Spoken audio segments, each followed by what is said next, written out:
Your host, Miss Brenda, for the next 2 hours. So thank you so much for being a part of the program. Thank you so much for taking the time out of your day to sit and be a part of the conversation of what's happening and what's going on. We're going to have Anna Adek come in a little bit. We lost her feed a little bit ago, but she'll be back. Anna Adek is the president-elect guild there at McCary University. We've been having some interesting conversations with her, and we'll continue some of those conversations on today. As those of you know who have been in the Monitor or the Observer today, there's a lot of news going on and a lot of things to cover, and I'm always very interested to see how it plays into the university and everything going on there as well. Let me go ahead and start by saying that FADU, FADDU.org, is up and running for registration. So you can actually go out there now and register online to become a member of FADU.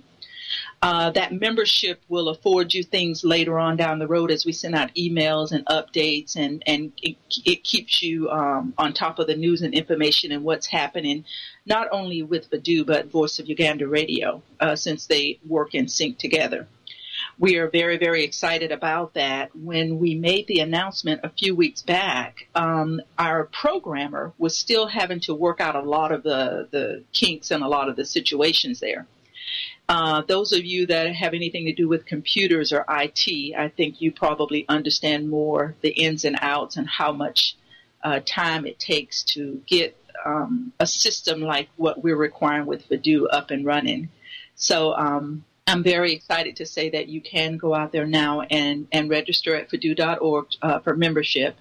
And we will track those people. And then from time to time, like I say, you will receive information from us, regarding things that are going on, things that are happening, or rallies that you can get behind to support what's going on in Uganda, or what we're trying to get, the movement we're trying to get outside of the country with those of you that are in exile throughout.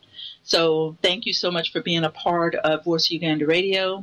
Thank you so much for being a part of just our listening audience. And we still encourage you to go out there to YouTube and view the memorial video that we have out there, Victims of Political Violence in Uganda. If you type that in, Victims of Political Violence in Uganda, it'll bring up that program. And you can be a part of viewing that, because what we're trying to do is that's awareness also. And we will have other things out there later on that we're just really trying to bring awareness to the American people of what's going on there in Uganda. To my American audience as well, welcome aboard. Thank you so much for being a part of the program today. And like I said, in a little bit, we'll have Anna coming on as soon as we can get our feedback to her. You know, our history tells us a lot about who we are, about where we're going, about what has happened in our past that makes us stronger, or what has happened in our past that we don't want to ever repeat itself again. It sets the tone for moving forward, or for liberating us in a way that we can all stand firm and stand on each other's back to say, these are some of the things that we've overcome, and these are the areas in which we're moving forward in. You know, I went out this morning. I have to tell you, I don't want to get too far ahead of myself, because I know Anna will be coming on and joining in a little bit in the conversation. But, you know, one of the things that came out of everything that I was reading this morning out of the Ugandan news is promise and intimidations. Promises and intimidation. We have a society of people that keep leaning on the promises of a government that keeps promising them things year after year after year. We're not talking about a government that's promising people things daily or weekly or monthly. We're talking about promises from 2006. We're talking about promises from 2011 that continue to be promises that never become fulfilled. In any environment, people don't pay their bills off of promises. People don't have their livelihood off of promises. People can't take care of their children and educate and send their children to universities off of promises. You know, there's a lot of things that promises hold, But when those days come and those times come that those promises have to be fulfilled and they're not, and you ask a society of people to continue to hold on, broken promises after a while is exactly what they become. They become broken, and they become broken to a point where your system starts to break down and the people start to break down. The people lose trust. The people lose ability in their government to govern, their president to run the country, and those that they put in office in leadership positions to protect and help them to be able to move forward. Those broken promises, all of that becomes broken. And that's where we fall into saying broken promises, because that's exactly what it is. If you tell someone that you're going to do something, or you're going to stand by them, or you are going to give them whatever it is they're asking that they need to better their lives and to be able to move forward in society, and you break those promises, you don't have the right to then intimidate those people, belittle those people, make those people less than they are, make them feel like they have no rights and they have no say. Because can I explain to you what happens? You don't intimidate people when you have made promises to them, because you're now saying that just because I didn't do what I said I was going to do doesn't mean that you should do what you're doing, retaliating in whatever ways that may be. You know, the teachers on strike there in Uganda is a big, big thing right now, because not only is it at the secondary and primary, schools and whatever, but it's in the universities as well. And one of the things that has to happen in this situation is that people are going to have to band together and unite. I don't care if you're from the north, south, east, or west. It's time to unite and stand together strong and firmly. Because for the president to say some of the things that he said in the news today, one of the things that struck me and was very odd, because he said, well, we have a lot of people that want those jobs, so let's just get rid of these teachers and give those jobs to people who want them. Well, that's not the way a government runs, whether it's in a democracy or not. Although the president claims that, Uganda is in a democracy, it isn't. And that is not creating and developing jobs, because in the United States, in Finland, in Sweden, Canada, UK, no matter where you're at, if your president came on the news and said, well, these people are striking and because we can't give them more money, they're not going to work, so we're just going to fire them and we're going to hire people in their place. Well, what does that say about your economy? What does that say about your system and the way that it works for the people within your constitution? And what does it say about you as a person that you can dismiss the livelihood of these people to say you don't matter anyway? I'll throw you away and I'll hire a whole new sector of people. Well, let me say this to the sector of people that the president feels like he needs to hire because the teachers are striking and not coming back into the schools to teach. The same thing that these teachers are going through right now, the people that he decides to hire in their places, you will be in that same position a couple of years down the road. So don't think that somebody else's problem becomes an advantage for you, because it doesn't. Someone else's problem doesn't become an advantage for you. It becomes a disadvantage for you. It may not be today, it may not be tomorrow, but it will be a disadvantage for you. And right now, if we're talking about a society of people who are tired of their government, tired of their president, tired of all the broken promises and the things that are supposed to be there for the Ugandan people that aren't, if you don't band together and stick behind your teachers that are fighting for their the Constitution tells them they have the right to fight for this. You're no better off than the government that belittles these people and just will throw them out in the trash rather than try to negotiate and work some things out with them. And you don't stand together firmly if these things happen. A lot of the reason why Civil Rights Act in the 1960s here in the United States of America, a lot of the reason why those things worked, a lot of reasons we became powerful and we were able to move forward is simply because we banded together and we didn't allow the government to shake us loose. I tell you, there were times when people could have gone the other way and said, I'm not going to be a part of this, I need a job, or I'm not going to be a part of this, I don't want to walk to work for 2 months, or I'm not going to be a part of this for whatever the reason is.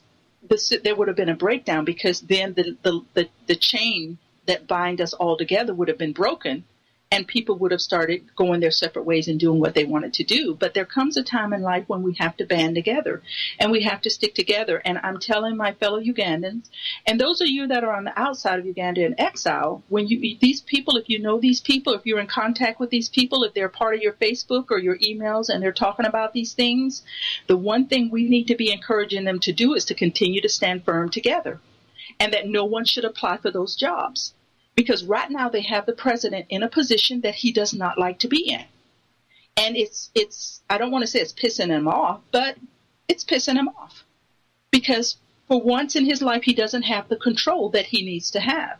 So he's going to his cabinet members and he's going to his higher up people saying, what's going on? I want these people in here. I want these people in front of me. I want to understand and know what's going on. And I want to tell them that this is not tolerated. Well, the great news is when these people are trying to get in touch with the heads of the school board and everything that's going on there, they can't reach them. They're not answering emails, they're not answering text messages, and they're not picking up their phones. And what that says to me is that they're making their voices heard in silence. Because we talked about that a lot on Freedom at Hand. It's not the noise that you make that gives you a voice. Sometimes your voice comes in silence as well. And standing up to a government saying that we will no longer be intimidated with all of these broken promises is what the people need to start to do. Because I tell you what, the very interesting thing that falls into the Observer today also is the $1.7 billion in taxpayers' money that is gone on this internet deal. And we are all aware of that, where the government wants to now spy on Ugandans, what they're doing in social media, and wanted to hire this company out of China to oversee this and do what needs to be done. Well, I have a lot of the same questions that the people of Uganda have, and not just the people in Uganda, but people around the world. In any country outside, no matter where you're at globally, no one goes into a deal without opening it up for bids. Because if you go to one person and say, I want you to do this job for me, and that person says, well, this is what we'll do that job for you for, and you say, okay, thank you, and you haven't opened that up to see if someone can do it for less or someone can do it and not be so costly to the Ugandan people, and now you've wasted billions of taxpayers' dollars on a deal that is you're paying 2 to 3 times more for this deal than you should be. And then you ask the Ugandan people to be patient with you, and that you'll get the monies back for them. And then you ask the teachers to come back and work, and you haven't even promised them to give them the 20% that increase that you promised them in 2006 and 2011.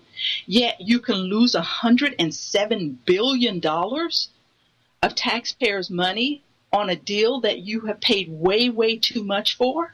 And you didn't feel the need to consult with anyone to say, is this good or is this not good? I'm beginning to wonder, who are the people that are running the government? Or are all of these ideas just those of the president, and he's not listening to anyone else? He's just doing what he wants to do and losing the Ugandan people's money. Mr. President, these people are telling you that they need this money to live off of. And in the same time that all of this is going on with the teacher strikes, at the same time that all of these things are going on with the university, you would go and just allow a deal like this where you would just lose billions of the Ugandans' shillings on a deal that you didn't really put forth the research in researching to find out who would be better suited to do this for you.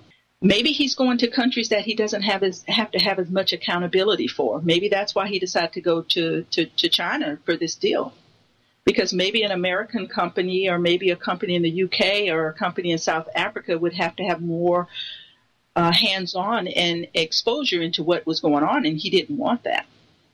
And now, because of the corruption of wanting to do this and not following the rules in the correct and proper way to spend the Ugandan people money, you ask them to forgive you for this huge, 107 billion shillings, that's a lot of money. That's almost $60 million in U.S. funds. And yet you have teachers that you can't even afford to pay. And now that you're threatening to take their jobs away and find another group of people to give their jobs to because they can't work for what you want to pay them. I tell you, there's something wrong when you start to treat your people this way, and that you think that it's okay to treat your people this way. I'm very thankful that the teachers are starting to stand up and say that we will no longer be treated this way. Because to say that there are people that need these jobs, let them go and we'll hire other people. This is where the Ugandan people have to stand strong. This is where they have to stand behind each other. Because the only thing that this president has interest in is his own. He doesn't have the interests of the Ugandan people at heart. If he had the interests of the Ugandan people at heart, why would he spend billions of dollars on a security system to monitor his people rather than pay his teachers the amount of monies that they're asking for? I know from looking at part of his budget that when he says that there's no money allocated, they can't find any more money to give the teachers what they need, yet 243 billion shillings have been set aside for entertainment for Parliament. Entertainment, travel expenses outside, and all the other things that have to come about and be done. But 243 billion shillings can be shared. The 108 billion that you just lost on this deal, that is a lost money for the Ugandan people, that is money that could have gone to fund those programs. And, to neglect and overlook things time and time and time again, you can't continue to tell a group of people, this is all I'm going to give you, take it or leave it, when you yourself made promises in 2006 and 2011 that the monies would be there for those raises. And Parliament said that that money was allocated out there for that purpose. And now that the monies are needed, the money's nowhere to be found. If the United States government ran its government saying, telling teachers or telling government workers or state workers or federal workers or whatever that we're going to set money aside so that you can get raises next year. And then next year and the next year and the next year come and there's no raises. Of course, the people are going to start to raise their voices to say, what's going on here? I mean, these are things that were promised to us. We're not asking. The interesting thing about the Ugandan teachers and even the professors and the lecturers there at Makerere University and all around, they're not asking for anything that wasn't promised to them. It would be one thing to be going up and saying, we want this, and it has to go before the board to be approved. And then if that's the case, then you can understand that and you say, okay, it has to go forward for approval first before we can do anything else about it. But that is not what's happening here. This has been monies that were set aside for this purpose. Because can I tell you what the president is doing to the Ugandan people is, if history has taught you not to trust, you will continue not to trust. And that is what this president has done, not just to his teachers, not just to his universities, but to his police force, to his army force, to Parliament, to government workers. They're starting to not trust the system because the system is saying, trust me, trust me, trust me. But every year after year after year, promises continue to be broken. Goals are not met. Things that are set up and set aside to be done are not being done. Now, for a ruler that's been in power for 28 years, in the beginning, people could understand that because people could say, he's just come into power. It's going to take years for us to get ourselves going in the right direction. It took Gandhi 10 years to get India moving in the right direction. And this president has had 27 years. So the day of promising people things and not coming through with them are over because now you're talking about 27 years later and you're still back on the first promise that you promised 27 years ago. So when are you going to make good on the promises from 27 years ago? Forget the promises that you're making today. Forget the promises that were made in 2006 and the promises that were made in 2011. Where are the promises that you made in 27 years ago that still are going unfulfilled? And you're telling the Ugandan people to continue to trust you and that you are working on their behalf and that you are doing these things on their behalf. Because let me tell you, one of the things I admire and I love about the teachers that are standing up for their rights right now, they have been fooled many, many times into going back into their positions and working because this is not the first time. The president may want us to think that or feel that, but this is not the first time that they have pardoned the president to say, okay, well, let's go back to work and let them work this out. They have been allowing this government to work this out for 5 years. And 3 to 5 years, they've been allowing the government to work these things out, and they have not been worked out yet. And I guarantee you, if these teachers fold again, which they know, if they fold again, they'll be in the same situation, because the president feels like he has the upper hand and the authority. At some point, you have to take that authority away from him, and you have to take away the upper hand. And yes, he's getting upset, and yes, he may threaten these things, but what needs to happen is the people of Uganda need to stand united to say, if you're going to do this to these good, law-abiding citizens, what makes me think that it's going to be any better for me down the road? Because it is not going to be any better. And then the government dictates that this is what we'll give you, this is all that we're going to give you, and we're not giving you any more than this. And yet the people who are teaching these children they can't even take care of their own families off of what the government is giving them and saying that it's okay for them to live off of those amount of funds. Because Anna Adek shared this, and it was very interesting to me when she said it. It was very interesting to me when she said it, because she said that what has happened because of lack of funds, lack of salaries, where these professors, lecturers, and teachers could live up to the standard of being able to just really function. They're not wanting to live like millionaires or middle-class people. They're asking for monies just to function on a day-to-day basis, on a level that they can take care of their families and themselves. What she said is, because of this, they are losing some of the best lecturers that they've ever had. They're losing some of the greatest minds. These are professors, and these are lecturers, and these are teachers who have taught in the universities for many, many years and have a lot to bring to the youth in their growth and in their development through their university studies. Now, if the president says that just dismiss these teachers and go and hire some younger ones that'll work for what we're going to pay, what are the youth? What is happening to these children now?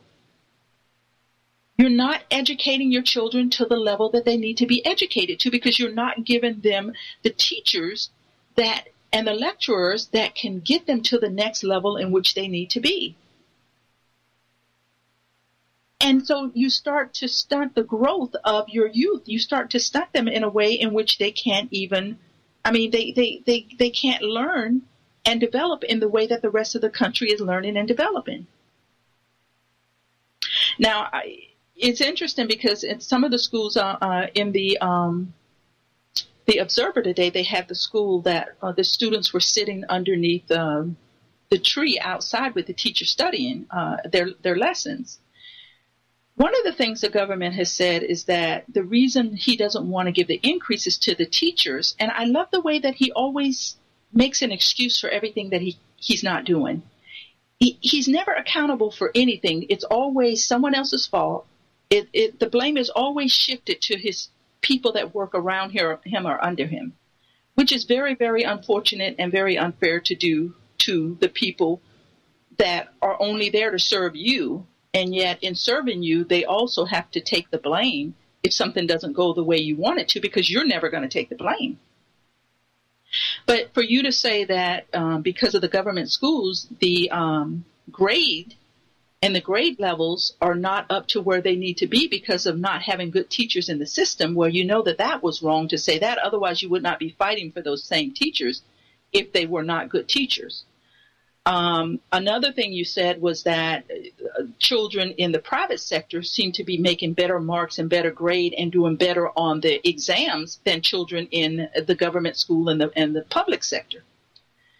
Yet, if you go and you look at the conditions in which those in the private sector are being educated, and you look at the conditions in which those in the public sector and the government schools are being educated, of course one is going to rise and do better than the other because of the conditions. One of the things that's happening in the government and the public school system there in Uganda is the children are not even being fed. Number one, they're being asked to sit on the ground. They don't have pencils. They don't have the adequate paperwork or materials that they need in order to study, not only just in school, but when they go home to do homeworks and to study. They don't have that. These children are sitting on grounds, and they're sitting in the sun, and they're sitting in the heat, and they're not being fed at all. They're not even getting a meal yet. Before this president came into power, in the school systems, the children used to be fed in the public and the government schools. There used to be meals, because we already know if a child doesn't have breakfast and lunch, and you expect them to sit there for 6 to 7 hours and study and retain information, that's not going to happen. Children need breaks throughout the day. They need snacks. They need a lunch. They need things. They need materials. So you have set your teachers up to fail, and now you're blaming them for the inadequacy of what's going on in the schools when the government is responsible for those things, not the teachers. So now you're telling your teachers, off of the small salary I give you, you still have to make sure and maintain and make sure all these things work. It's not possible. It's just not possible. And even, the president went as far as to say that the teachers are breaching their contract. Well, this is one area in which I'm glad to say that the Constitution of the Republic of Uganda is working on the behalf of the teachers. Because not only was it quoted in one of the papers today, but, it's showing that these teachers have rights. And I'm glad to see that even in the destruction and even in the deterioration of a lot of what's going on in that country, and a lot of what's going on with the Constitution being rewritten and reworded to benefit itself, that there is something that is still there to protect the teachers. And I'm glad that this is something that has been overlooked up until this point, because it really supports the teachers, it stands behind the teachers, and it helps the public to stand behind the teachers also to say, this is what the Constitution says, and within it, our teachers are protected. Because it's not for the government to make its rules up as it goes along as to how it feels about any particular sector of what's going on within the community. It isn't at all. We're going to continue on a little more on this conversation, and we're going to get into it a little more in depth here. But I'm going to take just a 5-minute break here. We're going to see if we were able to get Anna, because I didn't want to cover some of this without her, but I will go on forward if we can. So we're going to go ahead and take a break here, and we'll be back in just a few minutes. You are listening to Voice of Uganda Radio, the mouthpiece of all Ugandans, wherever they may be, to voice their problems without fear of any retribution. The Voice of Uganda Radio works in sync with FDU, the Federalist Alliance of Democracy and Development in Uganda. FDU is an organization that was formed to work as a platform for all Ugandans at home and outside, to work synergistically to liberate our mother Uganda from the ruthless invaders that have sucked it dry. Therefore, FDU invites all able Ugandans to act now and save the Ugandan humanity that is being slaughtered, destroyed, and robbed by a few people unworthy to call themselves Ugandans. Many people are crying for action in Uganda as they languish in misery. FDU echoes their cries by making the loudest alarm to everyone to join FDU, not tomorrow or the next day, but today. The number to join is 408-904-7038. The email is info@fdu.org. Fellow citizens, we call upon you to practice resistance and protest against Museveni.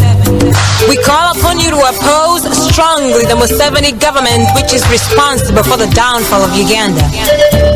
It is important to know that Museveni is afraid of the millions of people who are living for that day, for the light of day when Uganda will be liberated from his dictatorial regime. Fellow citizens, it's been 24 years of dictatorship. We should all know that at present our drive for freedom has already grown so strong that Museveni has already begun to change his tactics. We call upon people to participate, to organize silent stand-ins for a free Uganda. We call upon people to demonstrate that we're tired of him.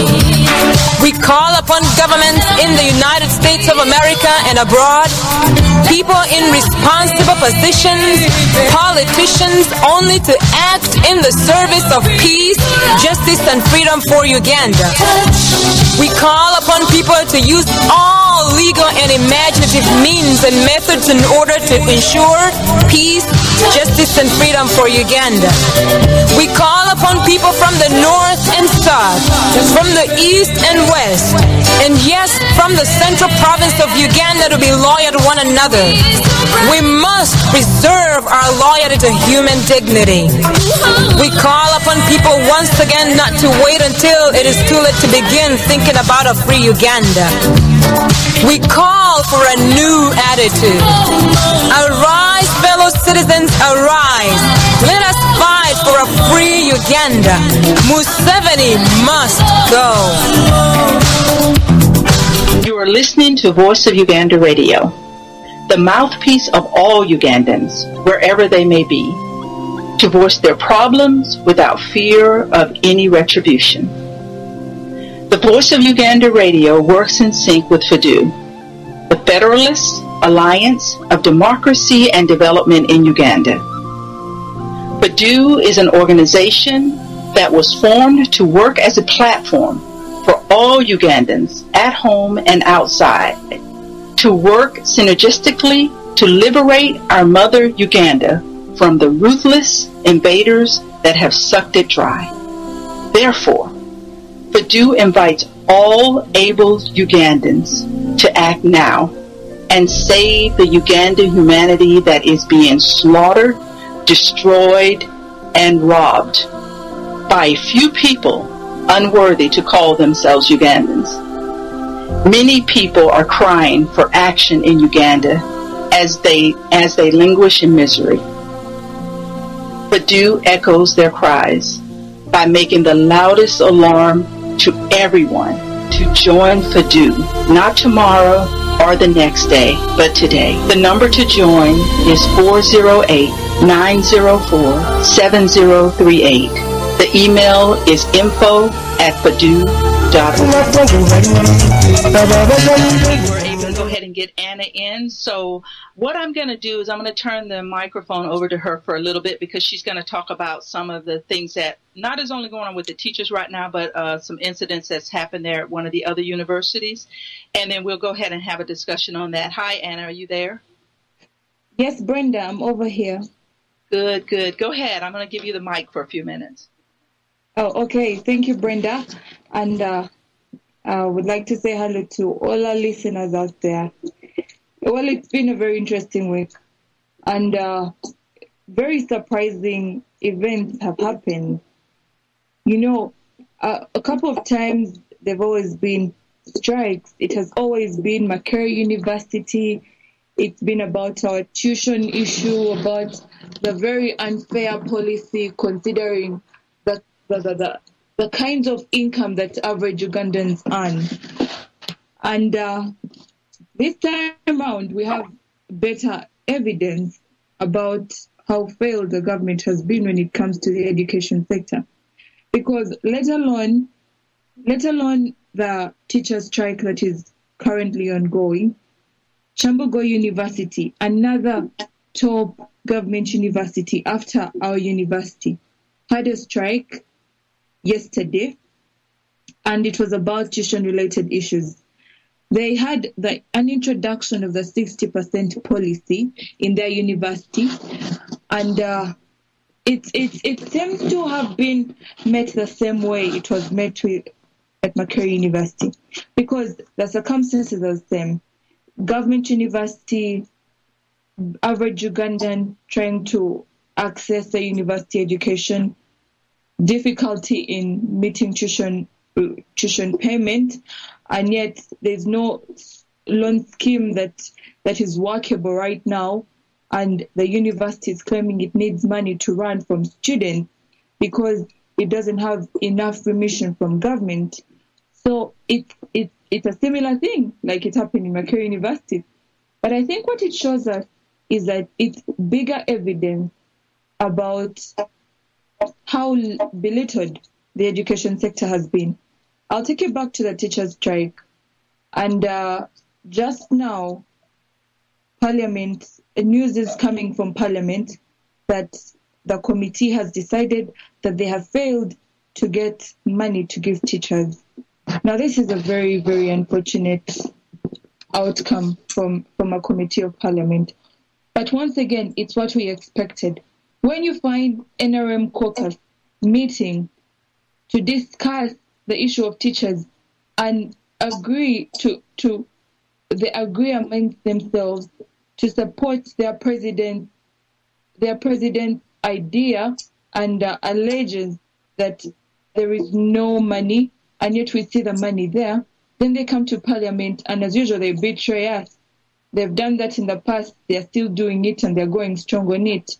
It's a very unfortunate thing, because at a time like this, when they can see so many sparks flying in the air, specifically from the education sector, which, by the way, is the sector that accommodates most of the youth in this country. They're still not taking heed to that, and they are still following orders, very unfortunately, because now they have made a decision that they cannot find money, and so the teachers cannot get money. So if the Parliament, which would expect to be impartial, is coming with such a result, then where are we safe?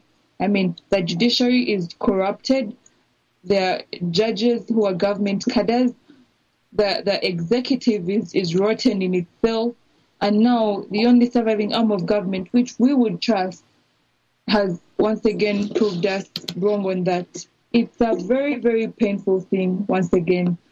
And while Chambogo is striking and the lecturers and the teachers are asking for a payment increase, the lecturers at Makerere University still have kept their word on it, that they need their 100% increment. And what we gave them was simply an incentive.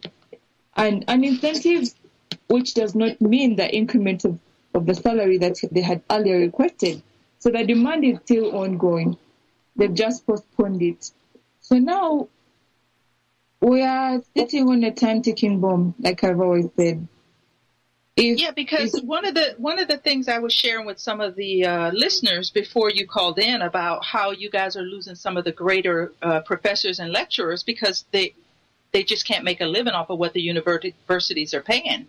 And yet the president and some of his cabinet people in the Observer and the Daily Monitor today were talking about just firing the teachers that are on strike and hiring all these young kids. But the same thing happens. They lose great teachers, don't you think? Brenda, they lose knowledge of a lifetime, because if they have their resident district commissioners standing up to say, if the teachers don't want to teach, we the RDCs are going to teach, because they're government appointees. These RDCs, Brenda, cannot even speak English. They can't speak proper English. They are simply NRM fanatics that have been made RDCs, and these are the kinds of people that Museveni is preferring to teachers who have trained. Isn't that, and I think now it's a bigger eye-opener. We have said it before that the president is not interested in empowering people. And education that is empowering is education that actually teaches you what it's supposed to teach. He's crippling it very carefully but surely. And I think this is clear evidence of that. Yeah, because and you're absolutely right. I agree with you there 100% because, like I was explaining this morning, he keeps coming up with excuses after excuses that he's made promises. These are not, no one's asking for anything that they haven't been promised. They're just asking the government to stand on the promises that you've already told us that we were going to have. Because how do you feel about, I was telling the listeners this morning about the 108 billion shillings that have been lost in this internet deal because of poor negotiating skills to negotiate for the lowest bids so that the government gets what it needs, but still has money and funding for, like you're saying, the schools, the universities.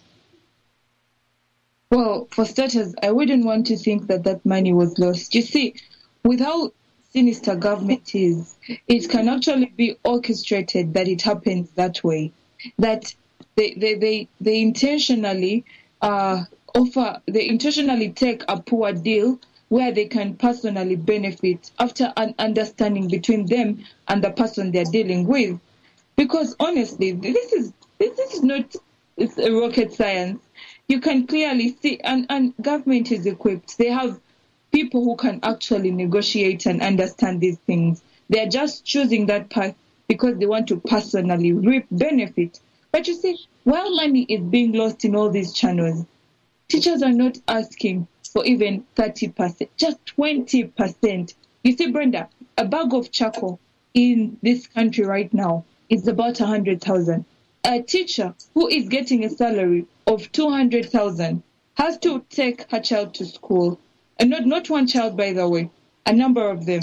Has to take children to school, has to buy a bag of charcoal to make a meal. And a bag of charcoal does not last more than a month and a half. And that is if you really cook minimally. So if that is happening and 20% can't be added, and 20% by the way will not increase anything, it will push it to about 250,000. That can't even help them. And the president is saying he has no money. Yeah, so I want to just make sure I understood you, because I know that I did, but I have an American listening audience too. So what we're saying is when they put these things in the paper that they've lost all of this money, these billions of shillings on bad dealings because funds were not negotiated properly. What you're honestly saying is it's just a cover up so that they can continue to take money from the Ugandan people. Yes.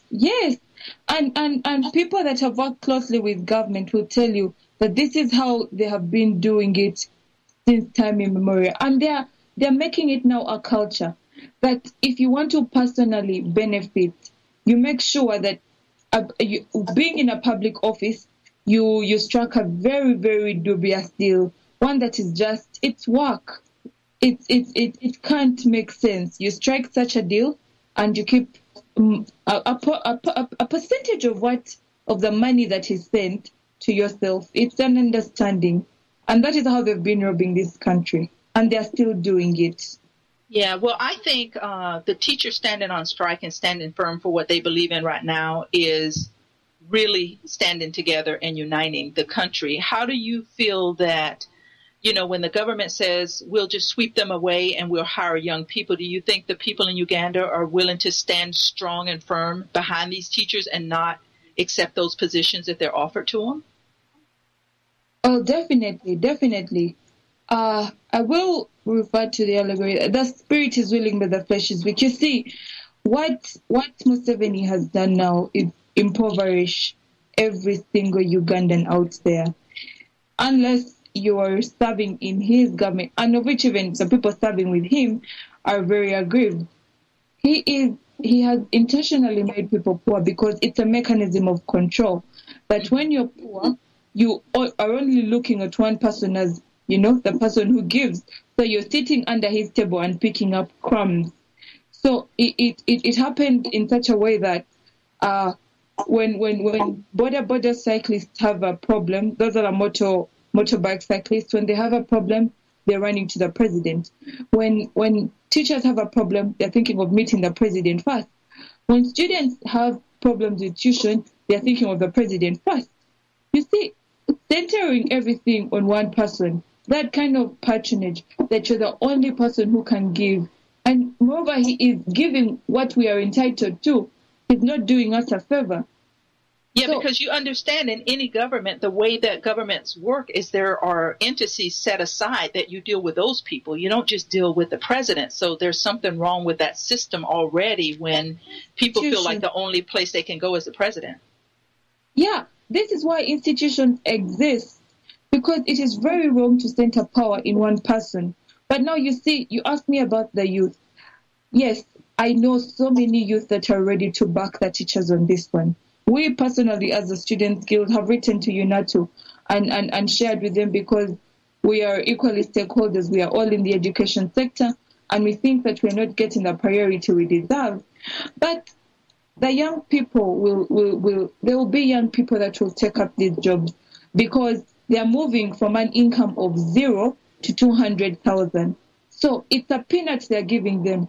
but they will nevertheless be grateful. You understand? It's a mechanism of control, mind control, that he presses something on his remote and you're just moving the direction he wants you to take.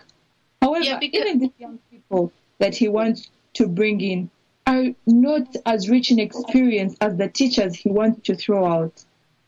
Yeah, and one of the excuses he used as to not giving the teachers the increase that they needed was because of the poor grades, that the children in the public and the government school were being held to the same standard of children in a public school. Well, you can't do that because you automatically set your teachers up to fail when you do that. And then if you say you're going to sweep them under the rug and bring in a newer generation, are you really fixing the problem or are you making the problem worse? Well, I think it's creating a bigger crisis. If Museveni can actually stop confusing us with all these rantings that he keeps saying, and help and understand from himself, because I think he's even lying to himself, how delusional he has become, and he's very incorrect about what he says. I don't think he even believes it, because look at the education sector. The primary education, UPE, was not even an initiative of the government. It was a UN project that the government took on. But the government is spending $2,000, that is less than $1, by the way, on a student, for $2,000 for a term. You know, you're studying without food. Tell me that even if I have the best teachers in the world, I can actually produce any good grades if I study without food. It's impossible. My brain works when I am burning energy. I need to eat. I need to have peace of mind. Go to northern Uganda. He sustained a war there for 26 years. He cannot expect good grades to come from a generation that has seen war more than peace. You know, they are still trying to recover. There is no way you can say that, okay, now we are going to give them this and this and this, and in the snap of a finger, they are going to improve. You see, there's instability politically. The government cannot even feed its own students before it even points to teachers for these bad grades. Then you go to a teacher. A teacher is coming to class every morning, but because this teacher is not getting a good enough salary, this teacher knows he must survive. And correctly so, by the way. He has to wake up and go to the garden before he can come to class, because the 200,000 he's getting from class is not going to feed his family fully. He has to go to the garden and get food so that this 200,000 will be some of the pinch that he will feel to pay fees for his own children. So you have teachers coming in to teach a class where not even their children can afford to be. Honestly, they cannot give enough. They cannot. Their brains are divided between trying to survive and trying to keep up with their profession. So the noble teaching profession has suffered greatly. And I think that he has butchered them and treated them like crap, because he himself does not value education. He doesn't value teachers. He definitely has his priorities different.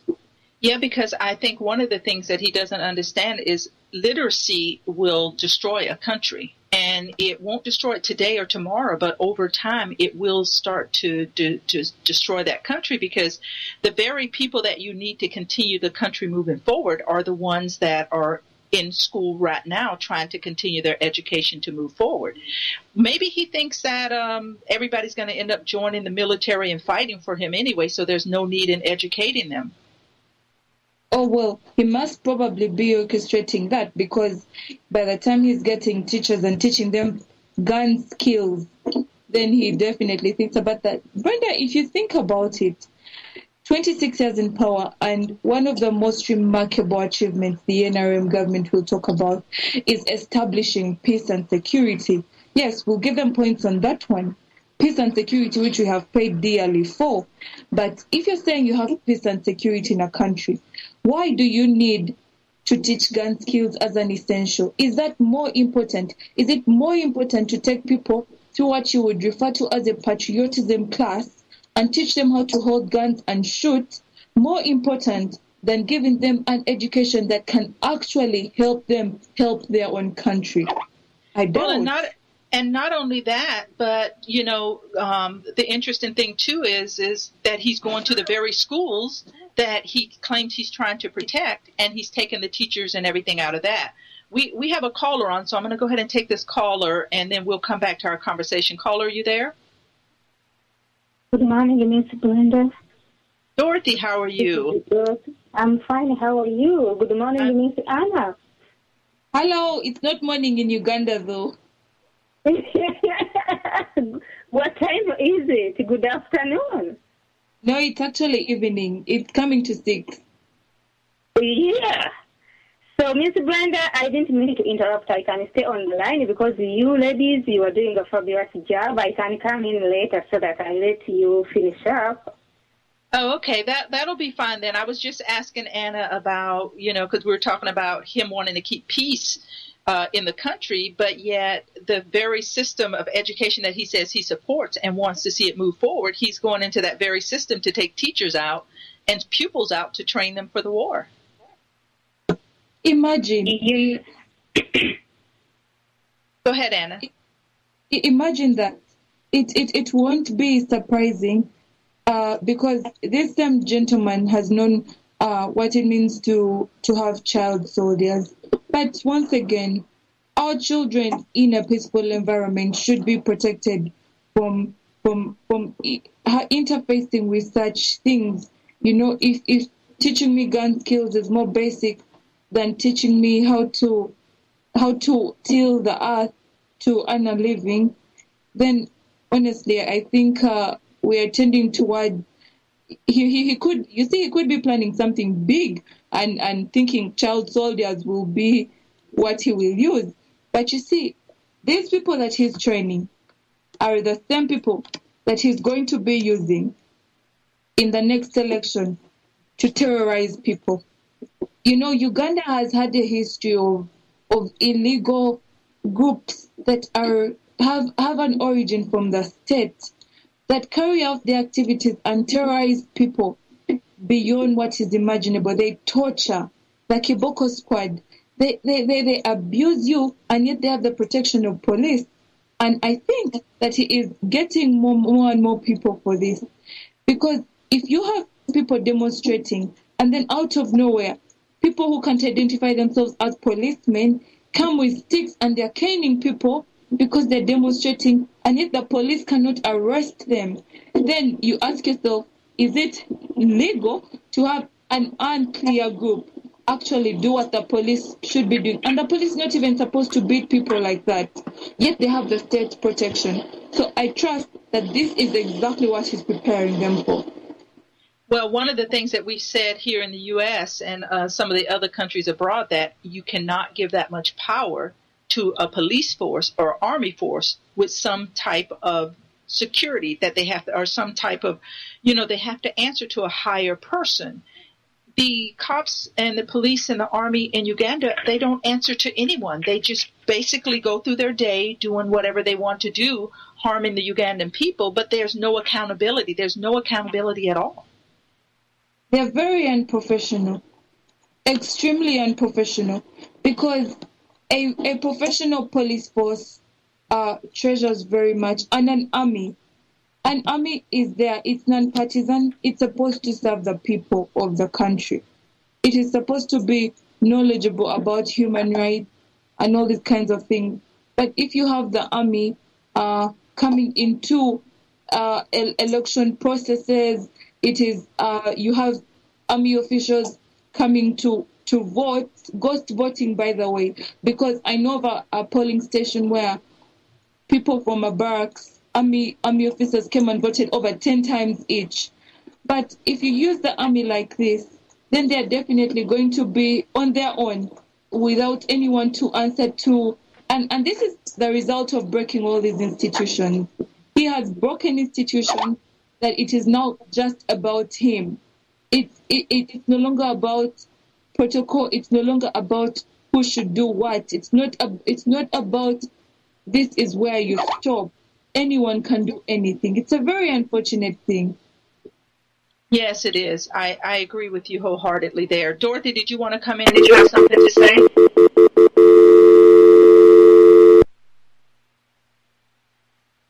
Dorothy, are you there? Hello, Miss Brenda. Can you hear me? Yeah, go ahead. Did you have something you wanted to share? You see, Miss Brenda, as the Anna, she has articulated everything the way it is, in the right way, the way exactly it is happening. All of what I had in mind, she did state it. So I was going to start with that bad deal, the internet deal you were talking about. That is what happened. Yeah, and let's hold up on that 1 second. I want to come back to you on that internet deal. Let me go ahead and pick up this. We have one more caller coming through. Let me pick up on that, and then I want you to go into that internet deal for me. Caller, are you there? Hello, caller, are you there? I think I may have lost him. He'll let me know if he comes back in. Go ahead, Dorothy.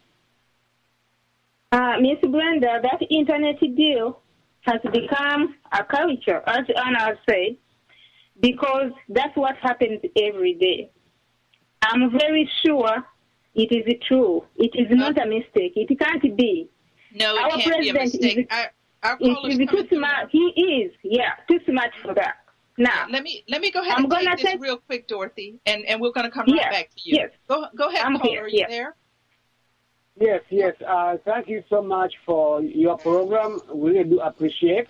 Anna, I'm very, very much excited and very, very much appreciative of your presence on Voice of Uganda Radio.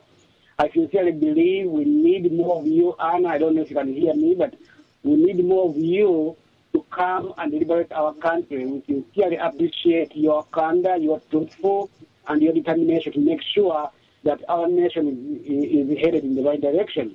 And I want to tell you that there is a video that Voice of Uganda Radio put forward. You can access it on YouTube.com, and in the search engine, you can type in victims of political violence in Uganda. And I'm not sure if you had a chance to watch that video, but I encourage you, Voice of Uganda management is encouraging you to watch that video and inform the students. They will see exactly what our country is headed. Now, excuse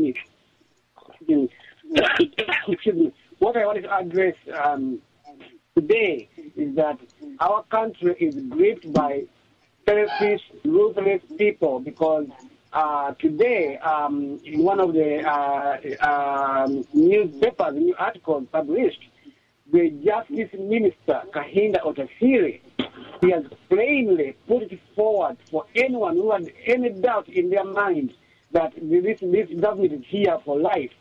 Today, in the newspaper, Hsnd Otasiri, he has stated that he will leave politics through nature, that nature will take its own toll. And those who are waiting for them to take power, they should wait for nature to take its toll on this government. Hsnd Otasiri never, always says the truth by mistake. Remember when he said about killing people in Wales? Now, he has put his right foot forward. I really don't understand why Ugandans, we are waiting for what we are waiting for. I do not understand what Ugandans, especially in diaspora. People like Anne, they come forward and they are on the ground. People like students, they have lost their lives. And people in diaspora, we are still sitting on the fence. What type of people are we? I'm talking about people in diaspora. What else do you want people at home on the ground? What else do you want them to do? You find somebody like Anna coming forward to enlighten people, actually pleading for people. I mean, Ugandans outside the country. And we outside the country, we are saying we have no money. But people at home, they have sacrificed their lives. My fellow Ugandans who are outside, what are you waiting for to help people in Uganda? Because this government is going nowhere. And today, Seven himself said he donated tractors to go and help farmers. And each tractor is $85,000 US. And it's amazing that this man said that out of the smallest budget the White House gets, the State House gets, he had to take out money and buy the tractor. The State House is so bloated, but Museveni is there telling Ugandans that out of the small amount of money the State House gets, he had to take money out to buy tractors. And for the teachers, I say bravo to you, because you've done what other Ugandans have failed to do. Please don't give up, because the money is there, the money is being corrupted, and yes, the money is there. The reason I'm saying yes, the money is there, because Basajja Balaba was given over $140,000 billion unhindered. So fellow Ugandans, do not give up. Anna, you're doing such a good job, and we appreciate. Voice of Uganda Radio, we do appreciate your efforts. Hopefully, people in the diaspora should stop sitting on their hands, should stop looking at their shoulders, and they know what to do to help people like Anna who are suffering in Uganda. Thank you so much, Voice of Uganda Radio. Thank you so much to that caller. We're going to go ahead and let Dorothy go ahead and make her comment, and then we'll come back to Anna to answer those questions. Dorothy, go ahead and talk about the corruption there with the internet this morning. Go ahead.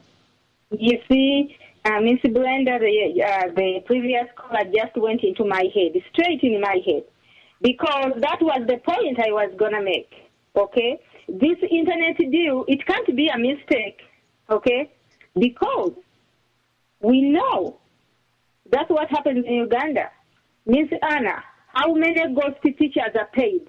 As the teachers are going on strike right now, there are ghost teachers in Uganda, ghost schools. Those people never existed. They are not there, but they are paid before real teachers are being paid. Okay? That is the truth. So, that Basajja Balaba, the previous caller is talking about, the government did afford to write a check for a reason not clear. Ms. Brenda, this man went out, rented the markets. These markets have their owners who built them. They were taken out from their owner. They given them to this man.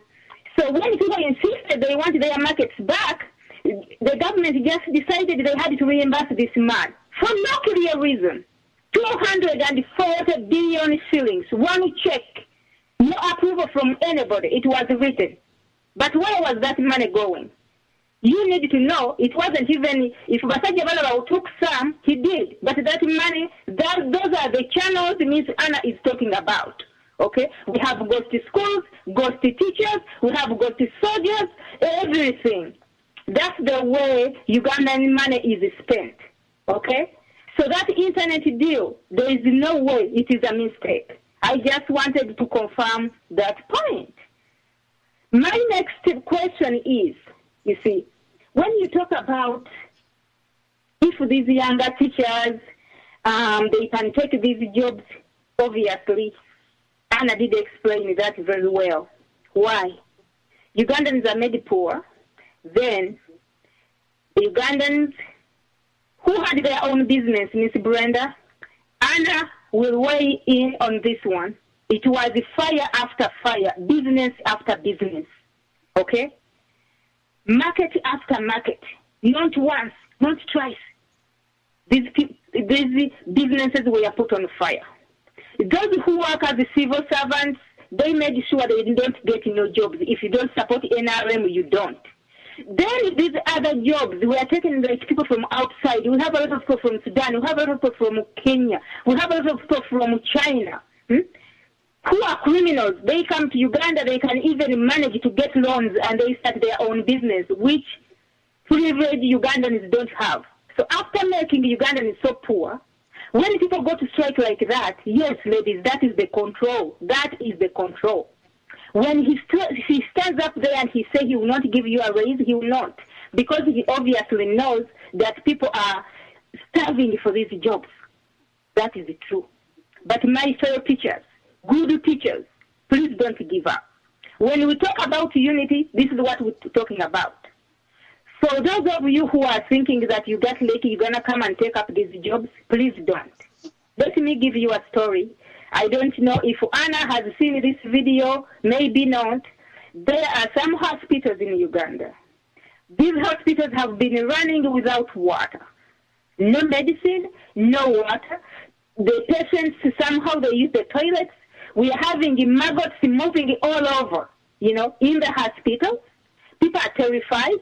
The doctors and nurses did walk away from their job. They haven't been paid for a long time. No running water, no nothing. But you know what the smart government of ours did?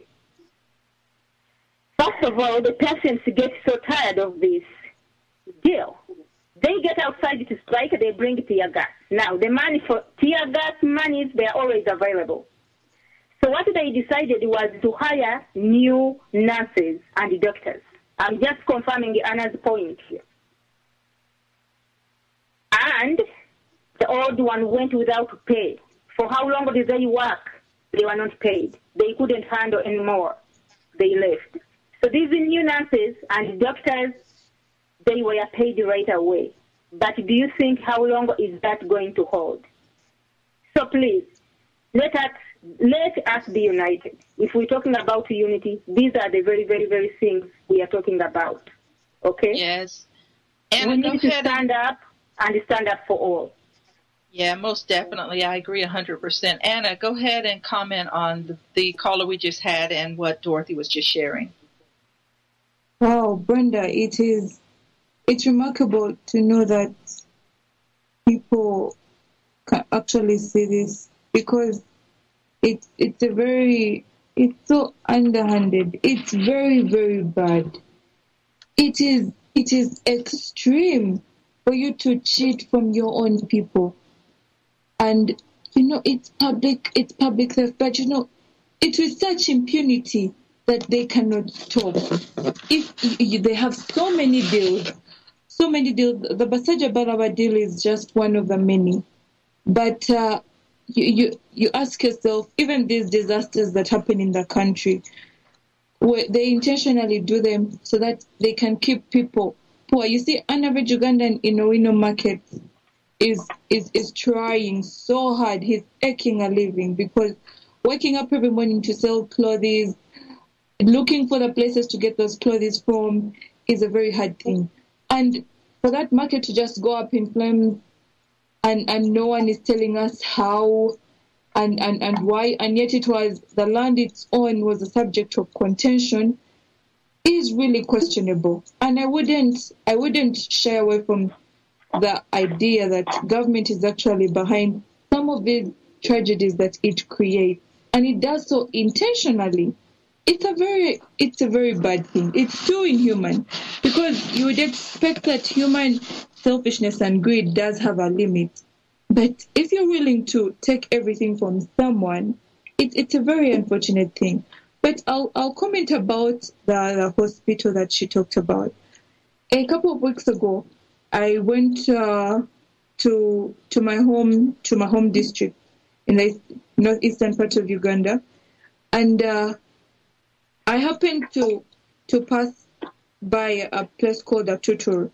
Now, Atuturu Hospital has been written about. It was written about 2 days ago in the Monitor newspaper, and I personally got in touch with a journalist who wrote the story and asked him to write about it again so that he would evoke some response, because it had been written about before, and we even opened a page on Facebook about the plight of this hospital. It is one of the biggest hospitals in the region, but this hospital has been without running water for the last 2 years. Now, when I went there, I discovered that the water that they use is water from a swamp. Imagine, a swamp, so dirty. The best they can do is try to boil it, that is it. But in the maternity ward, women are giving birth, and it is such water that they are using for them. And in the theater, operating, it's such water that drainage system has failed. The standby generator is almost a myth now. It has been dead for so long. In the theater, the bulbs, the lighting, they have one bulb. Imagine, they have to carry out operations during day because they use daylight. The light in the theater is not enough. This is a hospital which has 2 doctors assigned to it. one of whom is on study leave. And the officer from the health center 4 comes there as a part-time, and he's not even paid because recruitment has to be done by the Ministry of Public Service. This is a hospital that is serving people from as far as even Lira. They come all the way to a Tutu hospital to get treatment there. Let alone that, a couple of weeks ago, we lost one of the biggest bishops in the region, and he died from a snake bite. Now, this bishop did not just die from a snake bite because maybe the snake bit him and he failed to realize it was a snake. He actually did, and he was in time. They got him to the regional referral hospital, Mbale Hospital. And guess what, Brenda? This hospital did not have an antidote against snake poison. A regional referral hospital. Imagine. And Uganda is it's fairly agricultural. It's a green country. You cannot rule out the fact that there will be so many snakes in these places, especially in rural areas. But if a renowned bishop who is so connected can die from a snake bite because there is no antidote in a hospital, imagine a Ugandan who cannot even access a car to take them to a hospital as far as Mbale Referral Hospital, because he was about 30 kilometers from Mbale Hospital. So ask yourself, honestly, where are we heading? Hospitals without water for 2 years. Lecturers don't have salaries. Teachers cannot even afford a meal. Why is the government honestly putting this money, we are asking? Because while that is happening, every day government is collecting revenue from us. Every day government is approaching donors, and now donors are getting angry because you cannot use the money like that and just expect them to keep fueling specific pockets. It's very, very, it's so uncivilized. So we are caught up. It's a very bad situation, but I think it's one we have to deal with. And the time is now. And the faster people realize that it is not just a one-man struggle, every single one of us is affected, then they will start to move. And that is really the quarrel that I have with people in the younger generation. You see, Brenda, an average Ugandan right now is below 15 years. Below 15 years are about 50% of the population. Now, these people are going through an education system that is very unstable. Right now, their teachers are on strike, and even if they force their teachers to come to class, their teachers will never be able to teach them what they should have actually. So they're going to live with half-baked education. They're the ones who are going to come and look for jobs, and because probably the education system that they went through did not teach them to appreciate things that like agriculture, which is the backbone of an economy like ours, they will be on the streets for all their lives looking for jobs. And we have to start making decisions for them to help them that at least their future is secure. Well, yeah, because Anna, even when we talk with you, and thank you so much for being a part of Voice Uganda Radio, but even when we talk to you, we understand and we know that the background of the education system that you have come through up until this point has prepared you for the fight in which you're in right now. And to say that the young kids who are 50% of the country is 15 to 16 years old, and they're going through a system that is not preparing them and not teaching them, they will never challenge the system. They will think that everything that's going on is normal, and they won't know how to challenge a system that's not working for them. Well, that is because such means have been taken away from them. You understand? Mm-hmm. Yeah, the last time I was on Voice of Uganda Radio, I shared the very many ways that governments can make sure that they cripple people from understanding their rights and all these kinds of things. Because now, if you have the Public Order Management Bill made law, someone is going to mature into understanding that he needs permission to have his own rights exercised. Imagine. It's like telling me, I have to give you permission to breathe, because associating with people and sharing about topics that are of interest to me as a person should not come out only when I get permission from specific people. That's like oxygen you're taking from me. But I think the task now is to start empowering the generations, the younger generations, with information. Give them information, because, Brenda, let's face it, knowledge is power. And if you give them information and teach them, just have them get this information about, let them appreciate the history of their country, and start to, within themselves, understand what kind of country they want, what kind of government they want, how they want their hospitals to look like, how they would like their brothers and sisters to study, what kind of education they want them to benefit, what kind of skills they're going to get. Then yeah, I know, because it's true what you're saying, that education moves the system forward. Now, I know you guys have the Black Monday thing that you're doing. Tell me how that works and what impact you think that is having on the youth to stand up for their rights and fight forward. The Black Monday movement has pulled us from very far. And, the impact may not be seen by people who are not very critical, but it's been amazing, because now people understand that Black Monday is about fighting corruption. And much as it's still fought, we are steadily advancing, because I partnered with Black Monday and I told them, as a student skilled at Makerere University, we would love to have Black Monday issue at our university, and I will personally undertake the task and get my cabinet to have people get these copies of Black Monday so they can read about these things. But just when we were doing it, I got a call from one of my cabinet members, and he told me that the police had taken copies of the newsletter. So I went to the police and I asked him, I said, look, you know, Black Monday is not illegal. You have no right to claim our newsletters. This information here, and I showed him, and he read and he said, oh yes, actually, this information is very, very fine, because Black Monday is saying that we should shun corrupt people.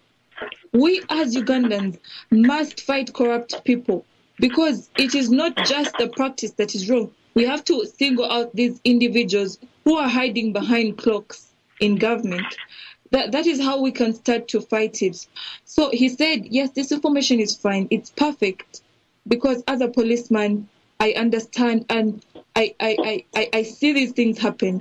However, I got a call from the Central Police Station, and my bosses are telling me, how can you allow the guild president to supply Black Monday? And I told him, you see, these things, you don't have to teach us what we can do, because us, unlike there's so many people you can fool, know what we are entitled to. Well, he kept the newsletters, because I couldn't get physically involved with him and fight him to get them. But nevertheless, that shows you how much we are dedicated to working with Black Monday. And that wasn't the last time, because I received more newsletters and I still gave them out. And I would like more discussions tending toward corruption and how it's affecting us as young people, as people in Uganda, to go on, because the more enlightened people get, the better for us all. Yeah. Now, did you feel like your bosses and the university supported you when the police officers came there to say that you, as a guild president, should not be in charge of such a thing? How did your management handle that? Oh, well, it's a shame, because I think that I may have overestimated management. You see, management is made of people who are old, they're lecturers, they're professors, they understand these things. But the problem with the elite in our country is that somehow they have closed their ears to the cries of people. They have agreed to be comfortable in their own zones and keep quiet about it. Say, for instance, when that happened, I didn't get management having a stand position. But you see, my power as guild president does not lie with management. My power lies with the students who have the theory of numbers favoring us because we are a population of 40,000. And I challenged them, I told them, you as police, come and arrest me as the guild president for giving out Black Monday and see if your police stations will stand for even 10 minutes after you've taken me in. And of course, they didn't arrest me. But I'll take you back to the elite because we still have professors here in this university, this great and mighty university, who still want to buy favors from the NRM government. And in my opinion, they have failed the struggle a lot because what a professor teaches in class is actually, it's supposed to propel students to know about these things and start to act. But you see, most professors today, it's about, it's simply about teach, and you leave. Maybe that comes because of also their poor salary. But even at the Faculty of Law where I study, I would expect that lecturers who have knowledge about constitutional rights, because every lawyer knows about these things, would encourage this.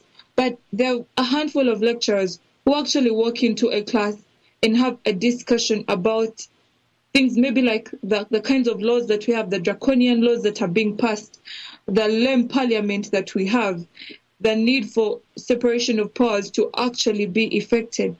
They are a handful, and maybe they are afraid because they know that in our classes, by the way, there are so many spies, and the spies report back to government. That is why the president, I think a year ago, was criticizing a lecturer from the Faculty of Law called Joe Olokonyango, and he was saying Oloka is misleading students. He's misleading students and teaching them wrong things because in Oloka's class, there were so many spies who kept reporting back that today he discussed Musevenism and the NRA Bush War and the 10-point program that is a dream that will never come true. So maybe they're hiding because they do not want to be criticized. But I think that the elite who would have expected to do most of the part of educating us, who have been intentionally deprived from accessing such information, have failed in their parts. Wow, that's incredible. That is incredible. Now, you are a student of law. What are you studying there at McCary University? Yeah, I do study law. I study law, Bachelor of Laws degree. Oh, okay, very good. Now, I love to hear you talk about the power of the students and how they are rallying behind you, because we said so many times on this program and other programs that it's going to be the youth because the youth outnumber, and the youth seems to be more united than the culture before you because, you know, they've gone through the history there just keeps them apart more than keeping them together. Do you, the platform that we're going to start giving you, because I know that we're going to change times and when you're going to be on the show, and we'll discuss that later on, that you will be able to speak more to the students to help them rally behind you with different things that are going on. Is that going to be helpful for you in leading the students forward and helping you to get your point across a little more without putting yourself in harm's way? Well, yeah, Brenda, that is true, but also some of these things have to be personally done with existentialist experience. You're personally there and you're talking about these things. And one, Voice of Uganda Radio is an internet radio, and much as internet here at the university is not readily available. Our hotspots are very weak. And the number of students who actually take off time to listen into the program and share our views and opinions are those who have laptops. Now, in a university where people can't make tuition so easily, it's not easy to find a very big number of students who have laptops. However, that doesn't mean that it has to end here, because they have to see us do things. It's not just about the talk and the talk and the talk, and they need to see us who are like them do these things so that they can follow the lead. They seem to need that kind of leadership to propel them towards that. And in my opinion, using the platform as a student guild to reach out to them in very many ways, by the way, because each one of them has a different interest. So using that platform as Students Guild to reach out to them in the different ways that they feel unique to them, and educating them about these things, because the students are very aware. The students are very happy. When they came back, they were telling me, you really fought for our university to be opened, and we understand the plight of our lecturers. And students at the Faculty of Education said, they were telling me, yes, now are you going to liberate us as the teachers of tomorrow from such bondage of the government? And I said to them, no, that you have to do yourselves. I am only showing you what you should be doing, but you're supposed to light this path for many other people to come through. And I think that is how it should be. Well, yeah, most definitely, because your position there as the university elected guild gives you a lot of power to speak out and say things that some of the other students might be more afraid of. Because listening to you talk about how you went to the police department and approached them because of your rights, I commend you, because most people would have just shied away from that and tried something else. But I think the situation, I think the corruption, I think what you are being exposed to fuels you to continue the fight that you've started. Do you feel like that is what's happening with a lot of the students as well, because of the corruption, because of the government, because of the lecturers and the teachers and everybody? They're seeing all this conflict happening all around the country, that is igniting a fire in people that wants to make them move forward for change in the government. Well, yes, definitely. But what they need is to understand the link between what is happening and the bad governing. You see, if they have, you see, I told you they have scanty knowledge, and they may agree that yes, the teachers are supposed to be paid by government, but it's funny that some of them will say, well, why are the teachers not satisfied? Why don't they appreciate what they have? So, and they do this without knowing. They don't go down to the root to find out how much a teacher gets. But if they can link what a teacher gets to how much service is giving to this nation, and they compare that to how much money the government is misusing every day, and also how much money we are losing because of bad governance, and also understand that it is only until that government ceases to be in existence that all these problems will be solved. Then they will be able to appreciate it.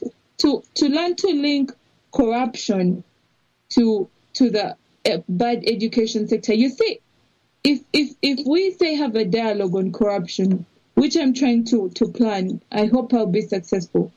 To have a dialogue on corruption,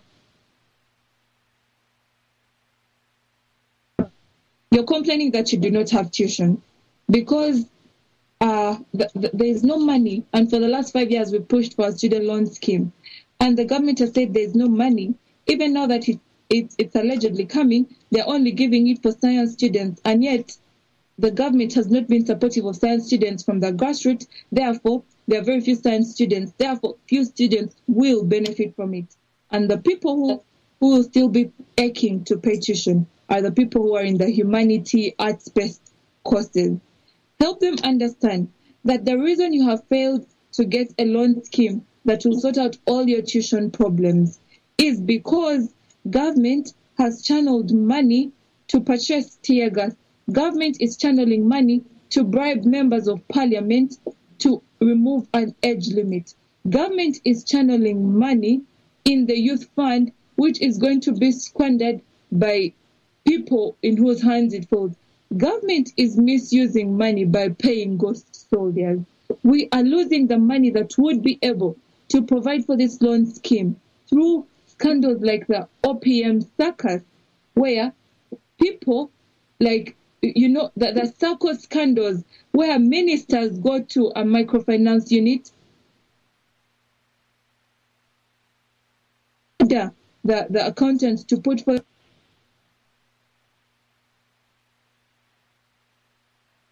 Anna, are you there? every student, every semester, honestly. Yeah. And the interesting thing about what you were saying, when a government comes forward and says that it can give out loans to students, and those students have 1 year to pay those loans back after they graduate, well, if the government can come up with money to give the students loan, then why can't the government, number one, pay the teachers with that money instead, or don't not impose this infraction on the students where they have to pay 60 and 70% of their tuition up front? So a lot of it doesn't make sense how they go back and forward on things. Yeah, but it has always been a journey of empty promises, empty broken promises. Even if we agree that, this time we can sacrifice something so you can give the teachers will not get that. It's still going to be stolen and stolen and stolen. It ends up in the same hands. I know, because it's interesting. Before you came on the show this morning, that's what I talked about, empty promises and intimidation. The promises continue to be there year after year after year. Nothing ever happens. That's why I'm so proud of the students and the teachers and the lecturers and everyone for standing their ground against the government. The other thing I talked about is that the students, the so-called youth that the president wants to hire to take on these positions after they fire these teachers, they don't need to take those positions because you may not be, it may not benefit you right away, but later on you'll be fighting for the same purposes that these teachers are fighting for. It's not a problem that's going to go away by saying we can get rid of the teachers and hire new younger people to come in who need those jobs. You're not really fixing a problem. You're just putting a Band-Aid on a problem that will eventually become probably an even bigger problem later on. So I agree with a lot of what you're saying. It's a lot of broken promises, and the government is intimidating its people to try to keep you suppressed so that you don't fight against what they're telling you is for your own good, but you know that it isn't. Yeah, it's a lot of broken promises and a lot of pain killing. You see, this government never solves issues, whether it's about traders, whether it's about the bad trading policies, they only give you a painkiller to soothe you and hope that you will forget. But you see, it's easy for someone to forget once, but it cannot always be the trend. My lecturers have been part of the group that has been forgetting because they have demanded for salary increment for the last about 10 years. And every time they demand, the president has invited them to State House, where when he invites them, he will keep them waiting for about 4-5 hours, and then they are pampered, they are given food, they are treated like, first-class citizens. And then when he comes, you already have it in your mindset that the president is for us. So he will talk to you and manipulate you and tell you, now, my brothers, be patriotic. There's no money. We shall get your money next year. And then they will leave. But 2 weeks after they have left, they cannot keep their children in school, and then they will go back regretting. But sadly, they've taken 10 years to learn that. And I am proud that today they look like they have learned, actually. Oh, well, good, because I think after 10 years, I think I would have gotten the message after maybe 3 or 5 years. Yeah. Yes. So Dorothy, did you have anything you wanted to add to that? Dorothy's still on the line with us. Did you have anything? Yes, Miss Brenda, I do. Miss Anna, she has asked a question: where does this money really go? And then she turned around actually and answered it really well. But I just want to ask all of us. She stated that, information is power. And she said, knowing the truth will always empower you to do the right thing. So what I'm going to talk about here is not new, but I just want us to have a closer look at this one, because she keeps asking, we keep the conversation about corruption, because everything has happened in Uganda, why other people are suffering so much. Very few people are benefiting, others are suffering, but people have turned a blind eye. So we need to bring these things we need to have a closer look, okay, and see what kind of people have turned that way, turned a blind eye, because we need to educate ourselves and others what is really going on here. So I will start with asking Miss Anna a simple question. Miss Anna, do you think if the NRM members of parliament, anyway, I say NRM because the majority are NRM, and those few from the opposition, if those MPs went on strike, if they said they woke up, we are not happy today because, Mr. President, you have failed to do ABC, we don't have any whatever, and they woke up and went on strike, Miss Anna, do you think Mr. Museveni would raise would give in to their demand? Well, given what they have already right now, if the members of parliament today, they woke up and they said, with our salary, with whatever we have, we are not happy, we are going on strike today, do you think the president of Uganda, as he calls himself, would he pinch in to give those MPs what they wanted or whatever they would have been demanding for? Well, Dorothy, there's something about this parliament that we must understand, and really what the Museveni government has done to affect the parliament. There's a lot of individualism, and understand when I say a lot of individualism. The members of parliament do get a good salary for an ordinary Ugandan, but they have their own issues. Now, I'm giving you real inside information that members of parliament do have their own financial difficulties because, campaigns, and usually they're highly indebted because of the kind of lives they live. You see, this is what Museveni does.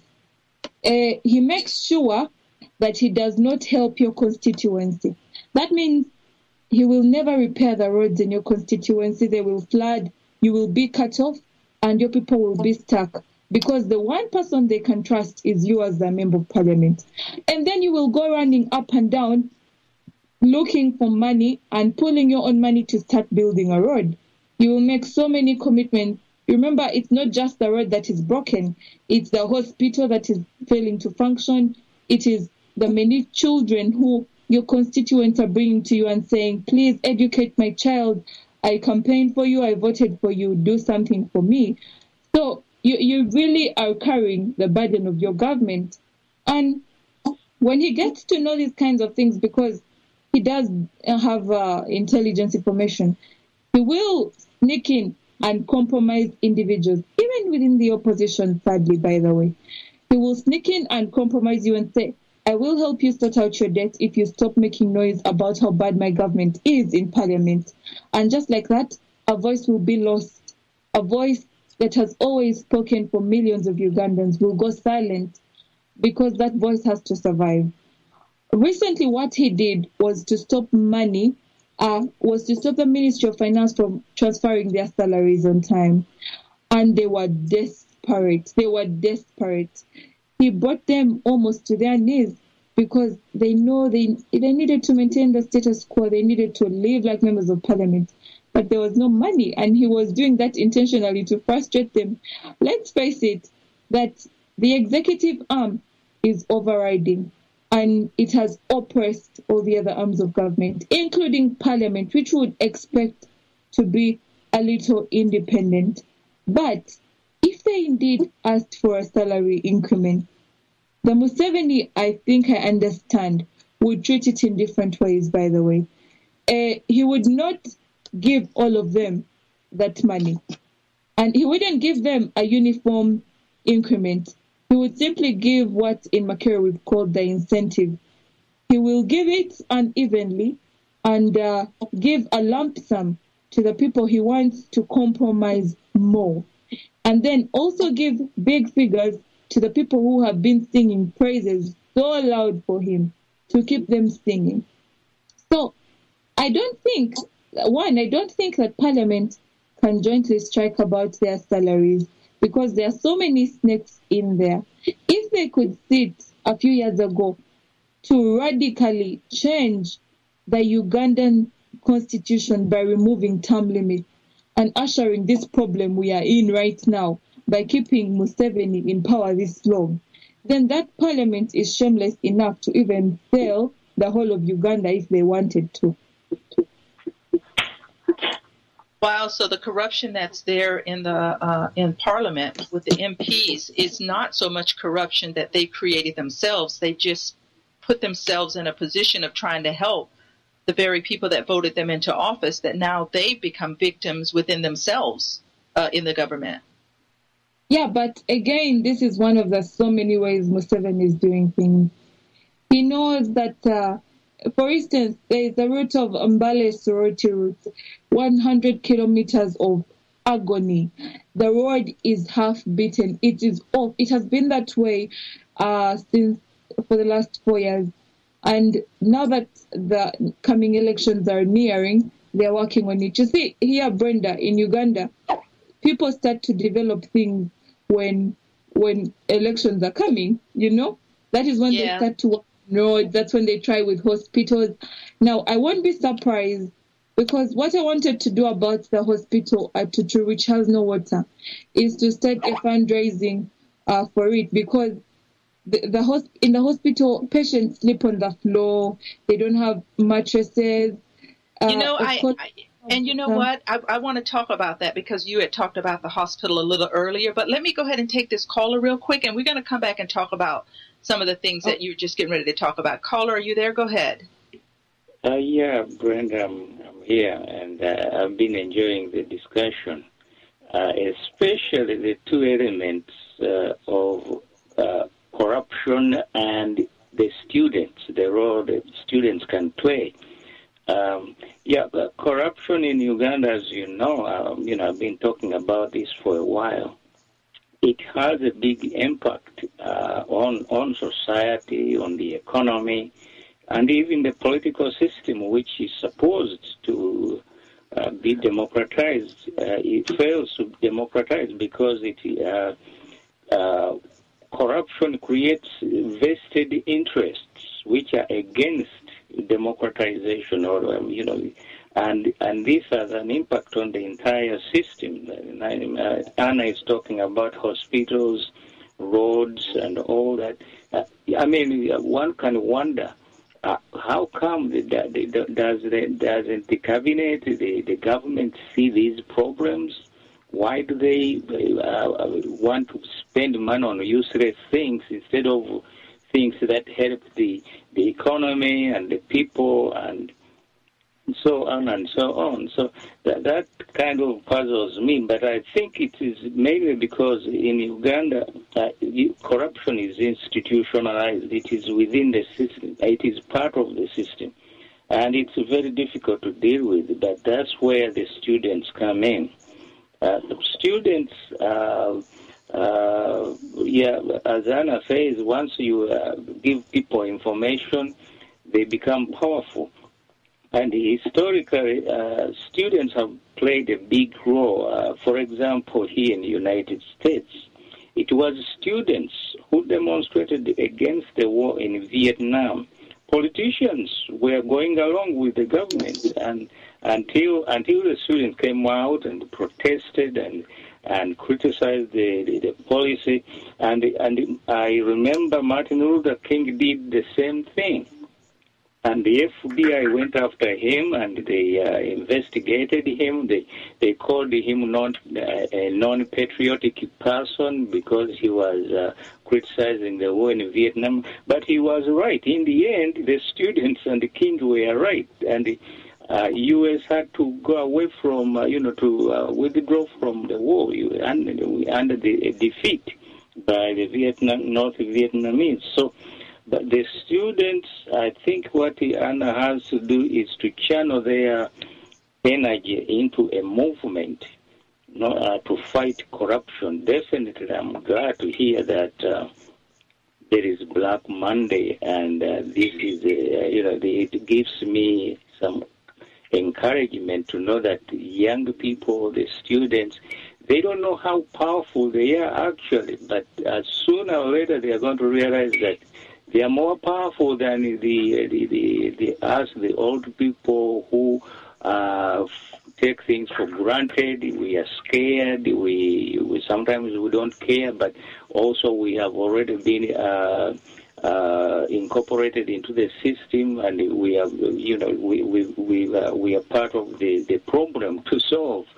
But I'm glad that that the students are participating in this Black Monday movement, because I think that the government is going to be worried a lot about that.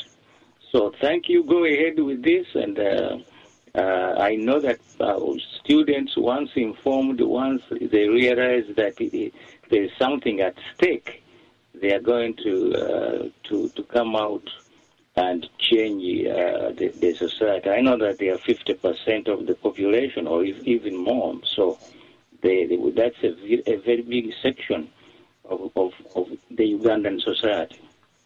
So thank you. Thank you so much, caller. And he's right. 50% of the population there in Uganda, that is what we call a huge, huge movement. Here on Voice Uganda Radio, too, we need to start making that announcement on our programs that you guys are having those Black Mondays, and encouraging teachers and everyone to support the students and do the same thing. Anna, go ahead, if you would, and address what you were going to address there just a few minutes ago with the hospitals. Oh, well, yes. What I was saying just a few minutes ago about the hospitals is that you start to see improvement just when elections are coming. And you see, these improvements are not substantial, but because you have been kept in a situation where you had nothing, and then now maybe they come and put for you light in the theater, you will sing praises for that government. You understand? That whole idea of keeping people begging and begging and begging, then you just throw them a peanut of what they should actually have. They'll be very grateful they have it, and they will vote you. You see? And it's a very, very devastating thing. But when I went to the hospital, I felt very touched. And with the help of a friend, was able to start up the Facebook page on Tutu Hospital, Save a Tutu Hospital. They need mattresses. Most importantly, can you imagine that the reason why there is no water until now is because the meter that is supposed to pump the water has not been paid for. And it is just 3 million Uganda shillings to pay for that meter to actually start running hospital in the... Well, if this is a government hospital, is the government supposed to pay that bill? Exactly. But even assessing how much it would cost was not done by the government. It was a personal initiative. When I went to the hospital, I came back to Kampala and followed up at the Umemo offices. That is where I found out it was 3 million. So I am just an individual who picked interest and said I should go and find out what's stalling this. And then I found out it's 3 million that is stopping water from running in the hospital. It's a very bad thing, because I know, 3 million... because can I just say this? The water that's running in the fountain in the front of the presidential palace is cleaner than the water that they're using there in the hospital. Exactly. Cleaner than the water that is being used in the theaters, the water that's being used in the maternity ward to bring new life and more Ugandans into this world. It's very bad. It's a very selfish thing, because we know that this money is there. They just don't care. And so when I officially complained and I engaged the member of parliament, of course I understood, because he had been single-handedly, personally pushing some of these things. Whenever he would get money, he would send a truck with clean water to the hospital, so they would put that in the reserve. But you know, when water stays for so long and stagnant. It's not clean.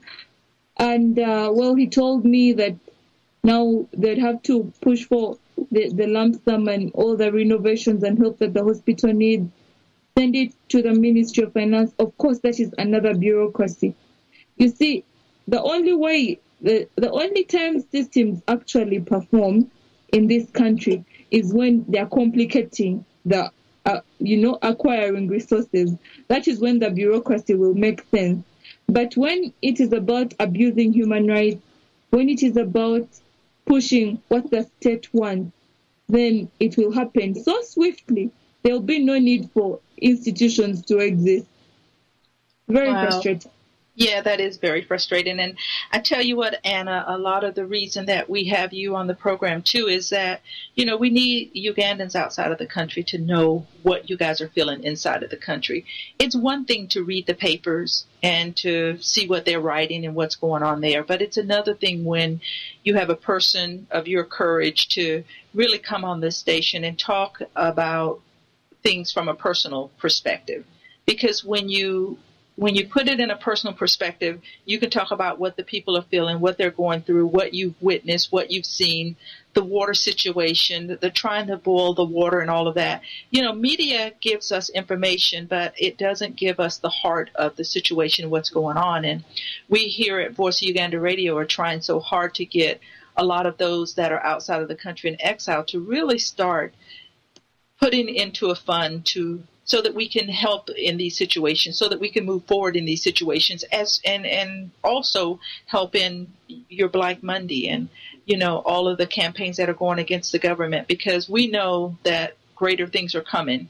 And we just need to get all the people rallying behind the people there in Uganda to give you guys the support you need. And, I want Ugandans that are listening to me and the Ugandans that will be a part of our programs that are going to be coming on Sundays to know that your voices are being heard outside of the country. I don't want them to think that they're fighting a hopeless cause and only people know what's going on is the paper and the media and what's going on inside. But your voices are being heard outside in a great, great way that is really pushing forces on the outside to start the fight outwardly to come inside to help you guys. So we appreciate you so much for your time and everything that you contribute to the station.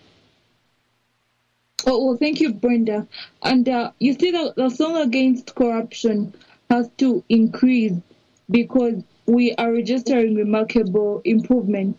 You see, I was talking to someone about what the impact of Black Monday, and they said, you see, that part of the reason why things in the economy were highly rising, the inflation rate was becoming unbelievable.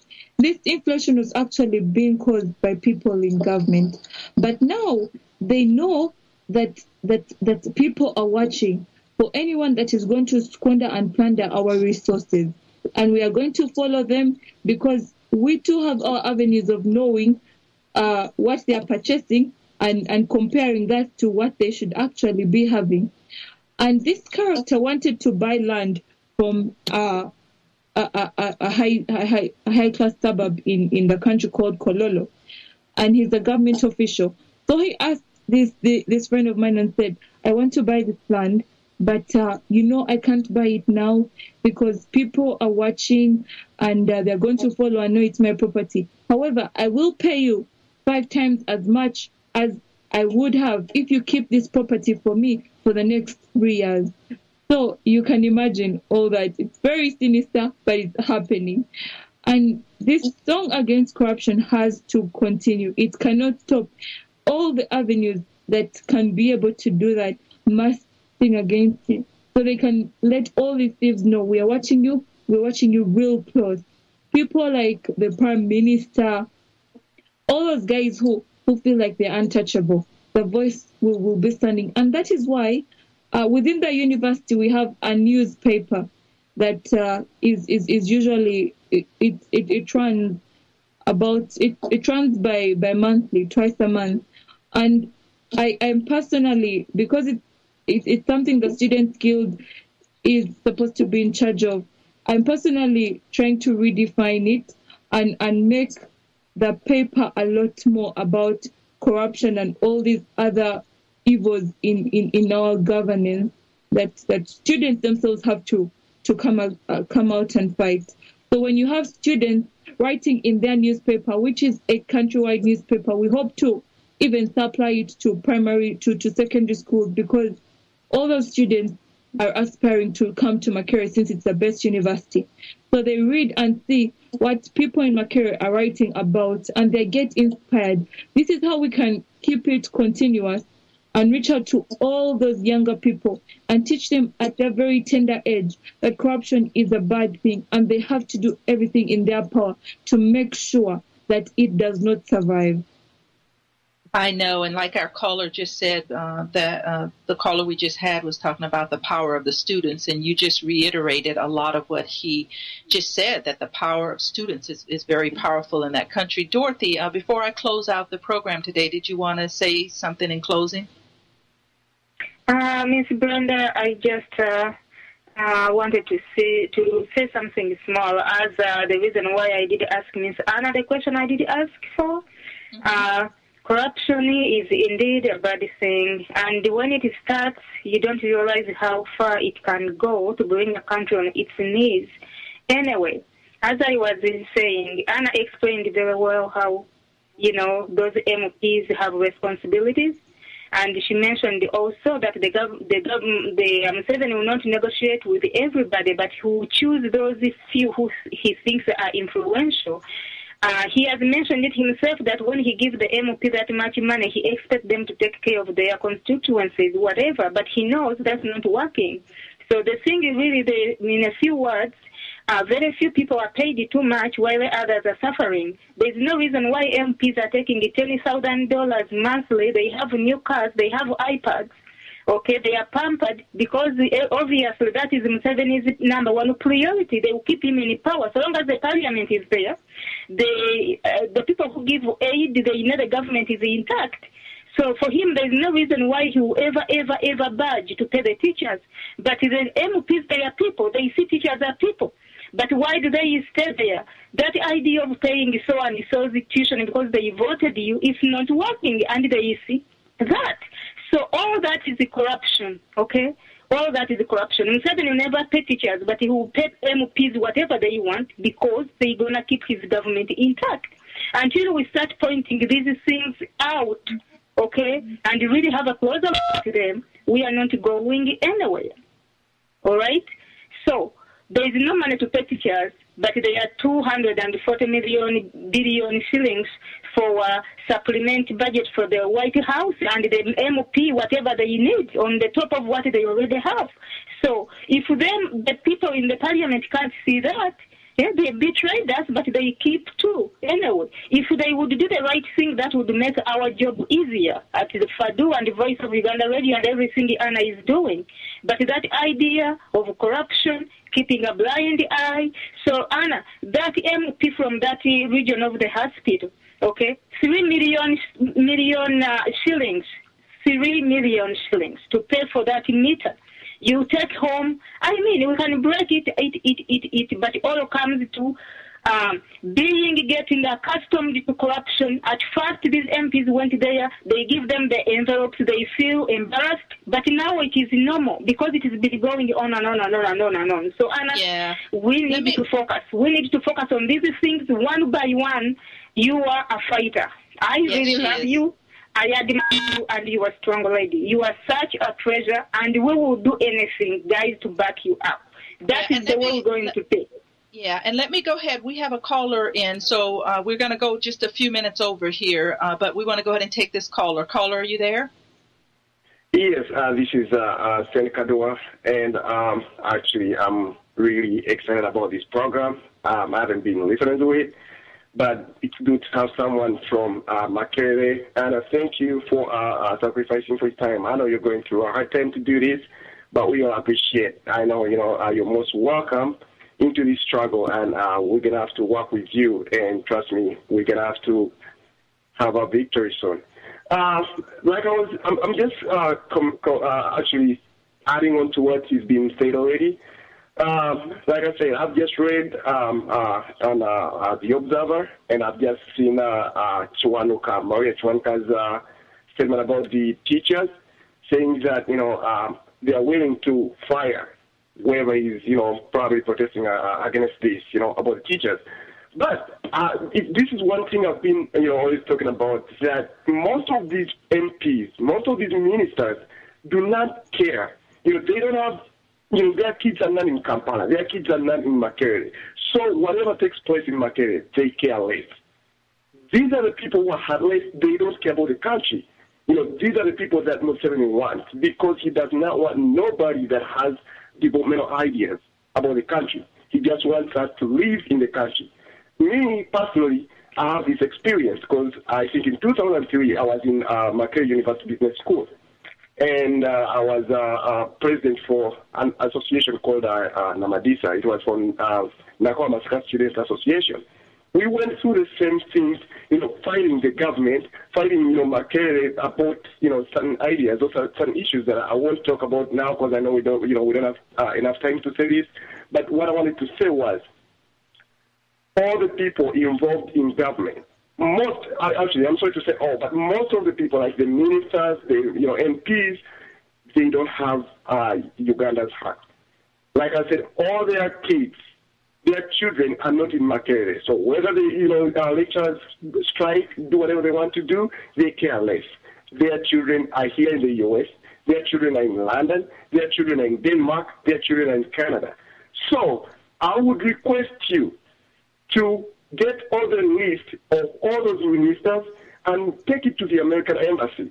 And we ask the American Embassy, actually it's going to be our responsibility as we people in diaspora, Ugandans in diaspora, to appeal or to request the American Embassy not to grant visas to such people, because they are not helping. They should not be treated as, first-class citizens as they treat themselves to be.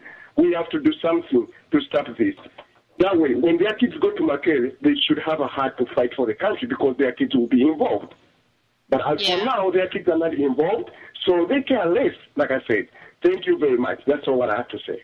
Well, and caller, let me just reiterate a little bit of what you said, and then we're going to let Anna answer a couple of things that you said. So you're free to stay on the line with us because we are going to go over a little here.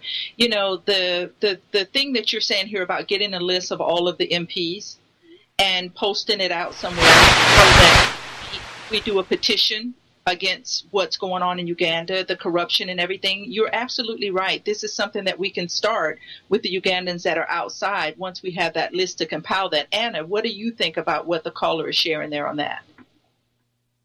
Oh, well, I think it's a very, very important thing that he has shared, and specifically an action point, because we honestly need to start taking personal action against these people who are selling our future for their own benefit.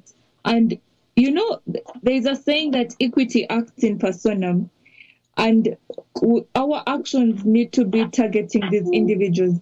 If we are saying that these MPs are reputably known of betraying us, you enter into parliament and you're given 5 million shillings. 5 million shillings, which you as a member of parliament can even use in a day, and then you choose to remove term limit. Surely, we should hunt them down personally, because now it ceases to be about orders from above. There's got to be a limit as to how they can act. They must know that it is now beyond making a decision for one man. This is a country they are deciding for. And if we just lose everything because they're thinking of the meal of that day, it's a very unfortunate thing. Yes, personal action for each individual has to start being, we have to start taking action against them. And we sanction them personally. All these voting machines, they don't even know what to vote for. When you move a motion against them, they will still vote yes because they're used to voting yes. You can imagine a parliament? Yeah, I agree. And caller, don't you agree with Anna, because she just validated a lot of what you just said there about holding them responsible individually, one at a time? Yeah, actually, that's absolutely right. Like you say, those people who are in farming right now, I mean, how many times have you seen among themselves, telling us who did not have the qualifications, who does not qualify to be in the parliament? We have a lot of things going on in that country right now. And it's right, actually, it's the right time right now for us to start fighting against this, because we don't need people who are not supposed to be in positions they are in right now. We have to get rid of these guys, and we have to do it right now. Because if we don't, I have another experience. Other countries send their students to America. They come over here and they consider. We got doctors from China, we got doctors from India, we got lawyers from all over the world. But it's so hard to find a doctor from Uganda who started from Makerere to be, practicing in the U.S. We have to work onto these things, but the only thing that is stopping us is because we have unqualified people heading Makerere.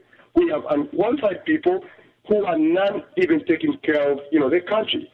So we really have a big problem, and I would request and ask each and every Ugandan to do this, to fight with us, to join FADU. That way we can get to a victory, like I said in the very beginning. Yeah, because that's so true what you just said, and I'm sure Anna heard that as well. Makerere University is a big university. It's well known in its region there in Africa. But outside of Africa, you have people coming, like you said, from India, from Kuwait, from China, from, all over the world. And they are given a name to the universities that they graduated from by coming here and establishing themselves in, whether it be Denmark, whether it be the United States, Canada, or the UK. And for people that are graduating at such stature there at Makerere University, we don't hear of those people being given permission to come out and work and develop in other countries so that they can go back into Uganda, implement what they're learning into the medical system there. But when you're getting water out of a swamp and boiling it to take care of the people there, I think we've got a long way to go. Wouldn't you say, caller? Yeah, that's what I said. Actually, that's the thing, because I personally, like I said, I have an experience. I left Makerere, that was 2003. I came over here in the United States. And it was so surprising and shocking when I went to a school, actually a community college. And then they even asked me how old I was, and they told me if it wasn't for the age, they would have recommended me to go back to high school. Because they are like, do you really have schools in Uganda? It was just shocking. I thought because I came posing and bouncing, Makerere around me, all over me. I'm from Makerere, graduated, this and that.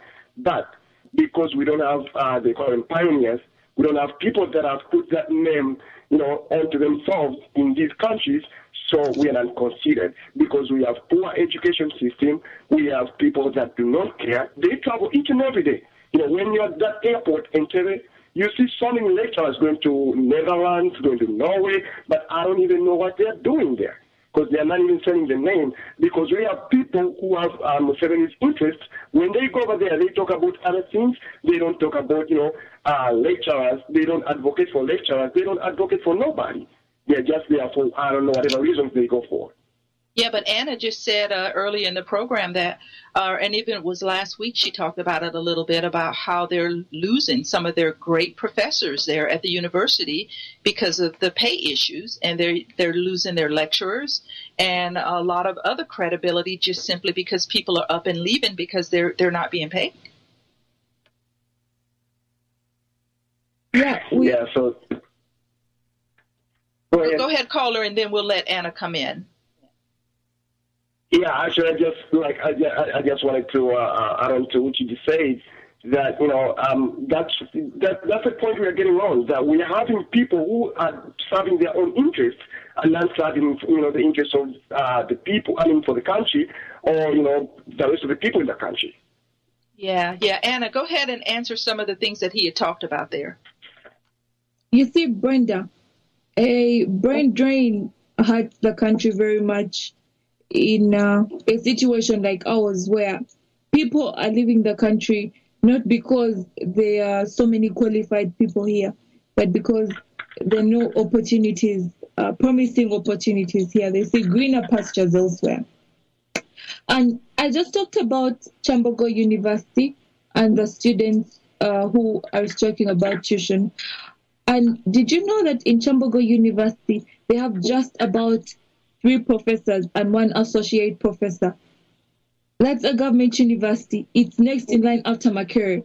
Now ask yourself where all the professors have gone. And that's a university that's training engineers who are supposed to compete on the global market with engineers from all over the world.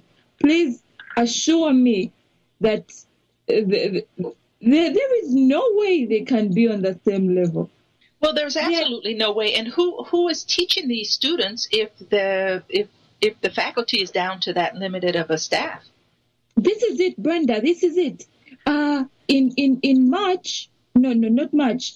In July this year, the Daily Monitor reported about quack lecturers who are flooding the market, and this is exactly what we face. If you cannot keep a professor in a university, you're going to opt for someone who has very few qualifications, but because there's no one left to teach that. And that is happening with the teachers.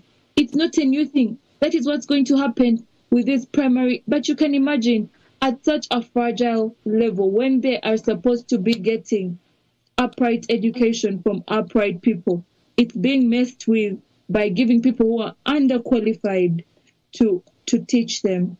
We have, right now as we speak, we have so many quack lecturers. They're even more than the professors we have.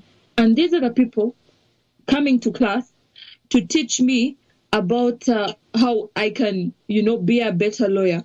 And no wonder these are the same people who cannot come to class and have a mature discussion and tell me about my country and reasons why I must be part of the change in my country. Because they're just quack. But once again, it is benefiting the government even more that people who are not qualified, people who are quack lecturers and quack teachers are actually the ones imparting education, because they don't want education to thrive. They want to sabotage it at its very, very foundation. And that is why they are doing this. Yeah, can I share this? And I want to share this with all 3 of my callers. You guys can comment on this. I did a program on the American Connection on a student who finished in law there in Uganda and was awarded a scholarship from one of the elite universities in Massachusetts there in Boston. This student, her grades were so off the chart that they offered her a 100% scholarship, $97,500 to come here for 1 year, and they were going to advance her in her studies for 1 year here abroad. She went to the immigration office and was denied to come here when she had room and board. They also had a small position they were going to give her on campus because they knew that she would need monies or fundings, would not be able to work because she was a student that they were supporting.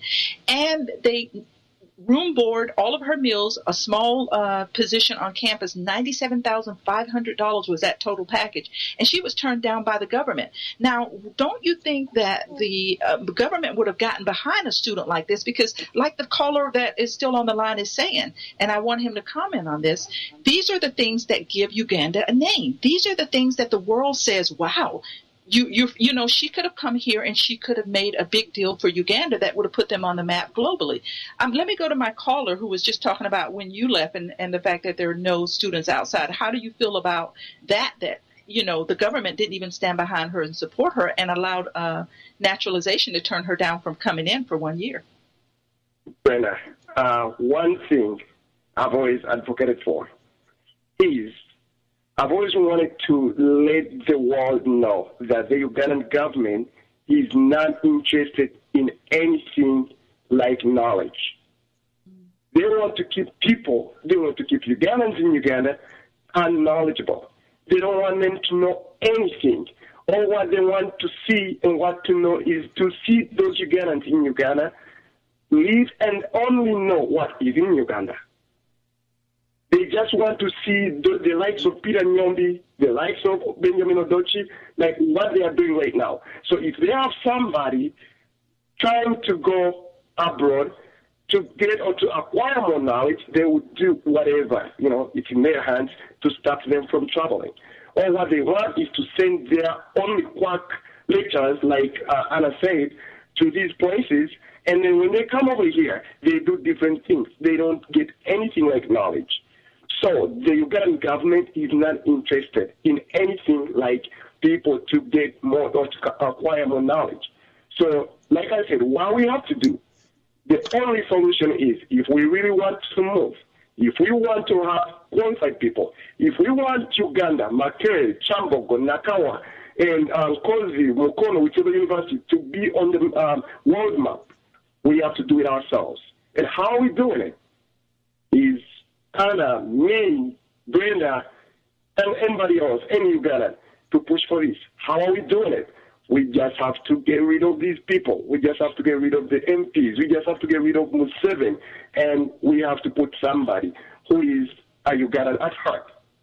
That's so all honestly, caller, what I'm hearing you say there in that comment is, if the Ugandans, normal Ugandans who are very intellectual people, just like Anna Adect herself, when they come out of Uganda and they see the rest of the world thriving and moving forward and the advancement, and then they think about their own country, then they question their own government and what is really going on here and what's the problem. Is that what I hear you saying? Yes, that's true. Yeah. Anna, do you want to comment on what he was just saying? Oh, well, I do concur wholly with what he said. But you see, the government is not just not interested in letting people actually have knowledge.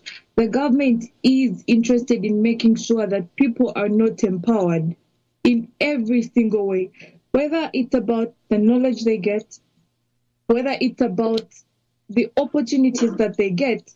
Because, you know, a couple of weeks ago, we were talking about what the South African government was doing, having a deal signed with Microsoft to come and provide employment opportunities for their students. Imagine how many opportunities across the Ugandan government that would help us get employment for the millions of youth walking up and down the streets every single day. But all that they can come up with to confuse us is a youth fund, which is not even in existence. You know, you say we are giving 250 billion, and then when you try to access the money, they'll tell you it's unavailable. That money is just political money, which they mention, and it's not there. If it is there, then it is being pocketed by people like Pius Bigirimana. So if the government does not want people to get empowered in any way, to an extent that when they cannot even support people to bring employment into the country, they cannot support their own people to go and study outside because they expect that the ideas they get will be revolutionary in nature and they will be brought back home to transform the country. But at the end of the day, they can't do this forever, you know. Somehow we shall always know what they're up to, and we shall do everything in our power to make sure that the masses know what they're supposed to do. So honestly, we can say right now from the comment you just made was that there is fear in the government. The fear is that the government knows that there's a movement, that people are not tolerating things anymore, that people are starting to have the conversations that need to be had, the Black Friday that you guys are having, the comments that the caller just made about holding every member of the MP accountable, getting the list, getting their names out to the American people, getting their names out to the immigration offices to say these people should fall under the same rules as the rest of the people in Uganda. So I would say from the conversation that we've had today and the things we've been talking about, that there is a real fear in the hearts of the politicians there in Uganda right now because the people are starting to make their voices heard. So you would agree with that, Anna, from what's going on campus? Yeah. Oh, yes, Brenda, from what is going on campus, there's a lot of fear.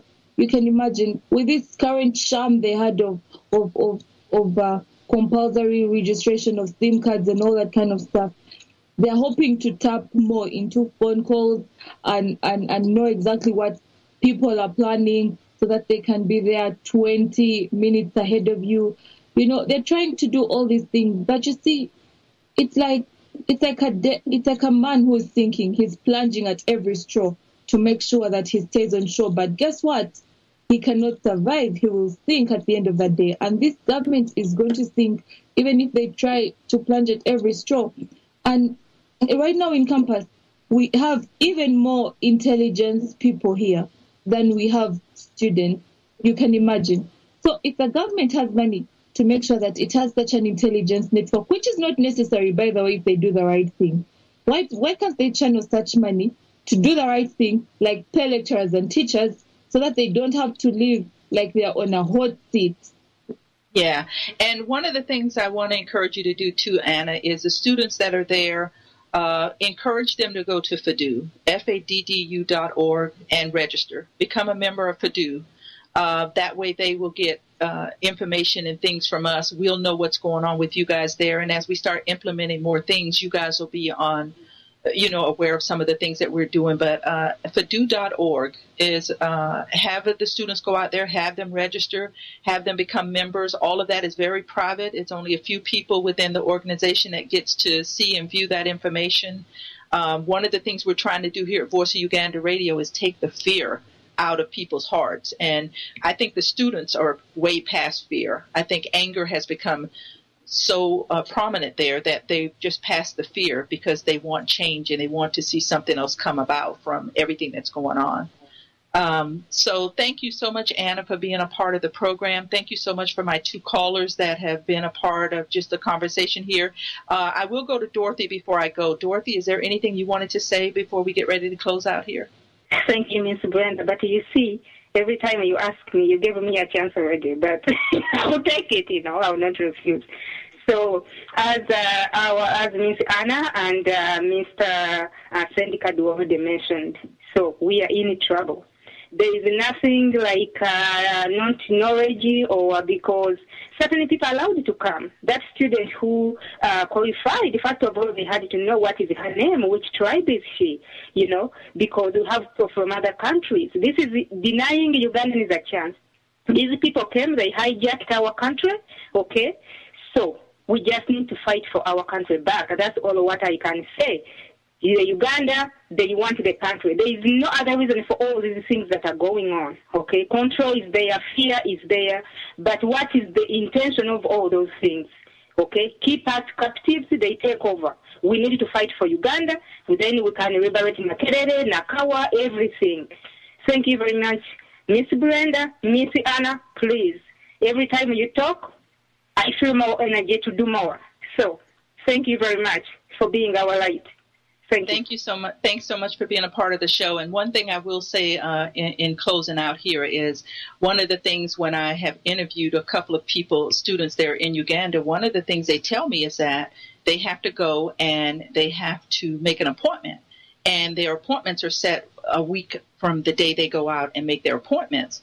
So you are right in saying that, Dorothy, that what happens is the government has a chance to see who these people are and what they're contributing and what's going on as to making a decision before the person ever comes in there and sits in the seat because they have all the information on the student, before the student ever goes there for their interviews. So I can believe in the corruption in that and what they were sharing there.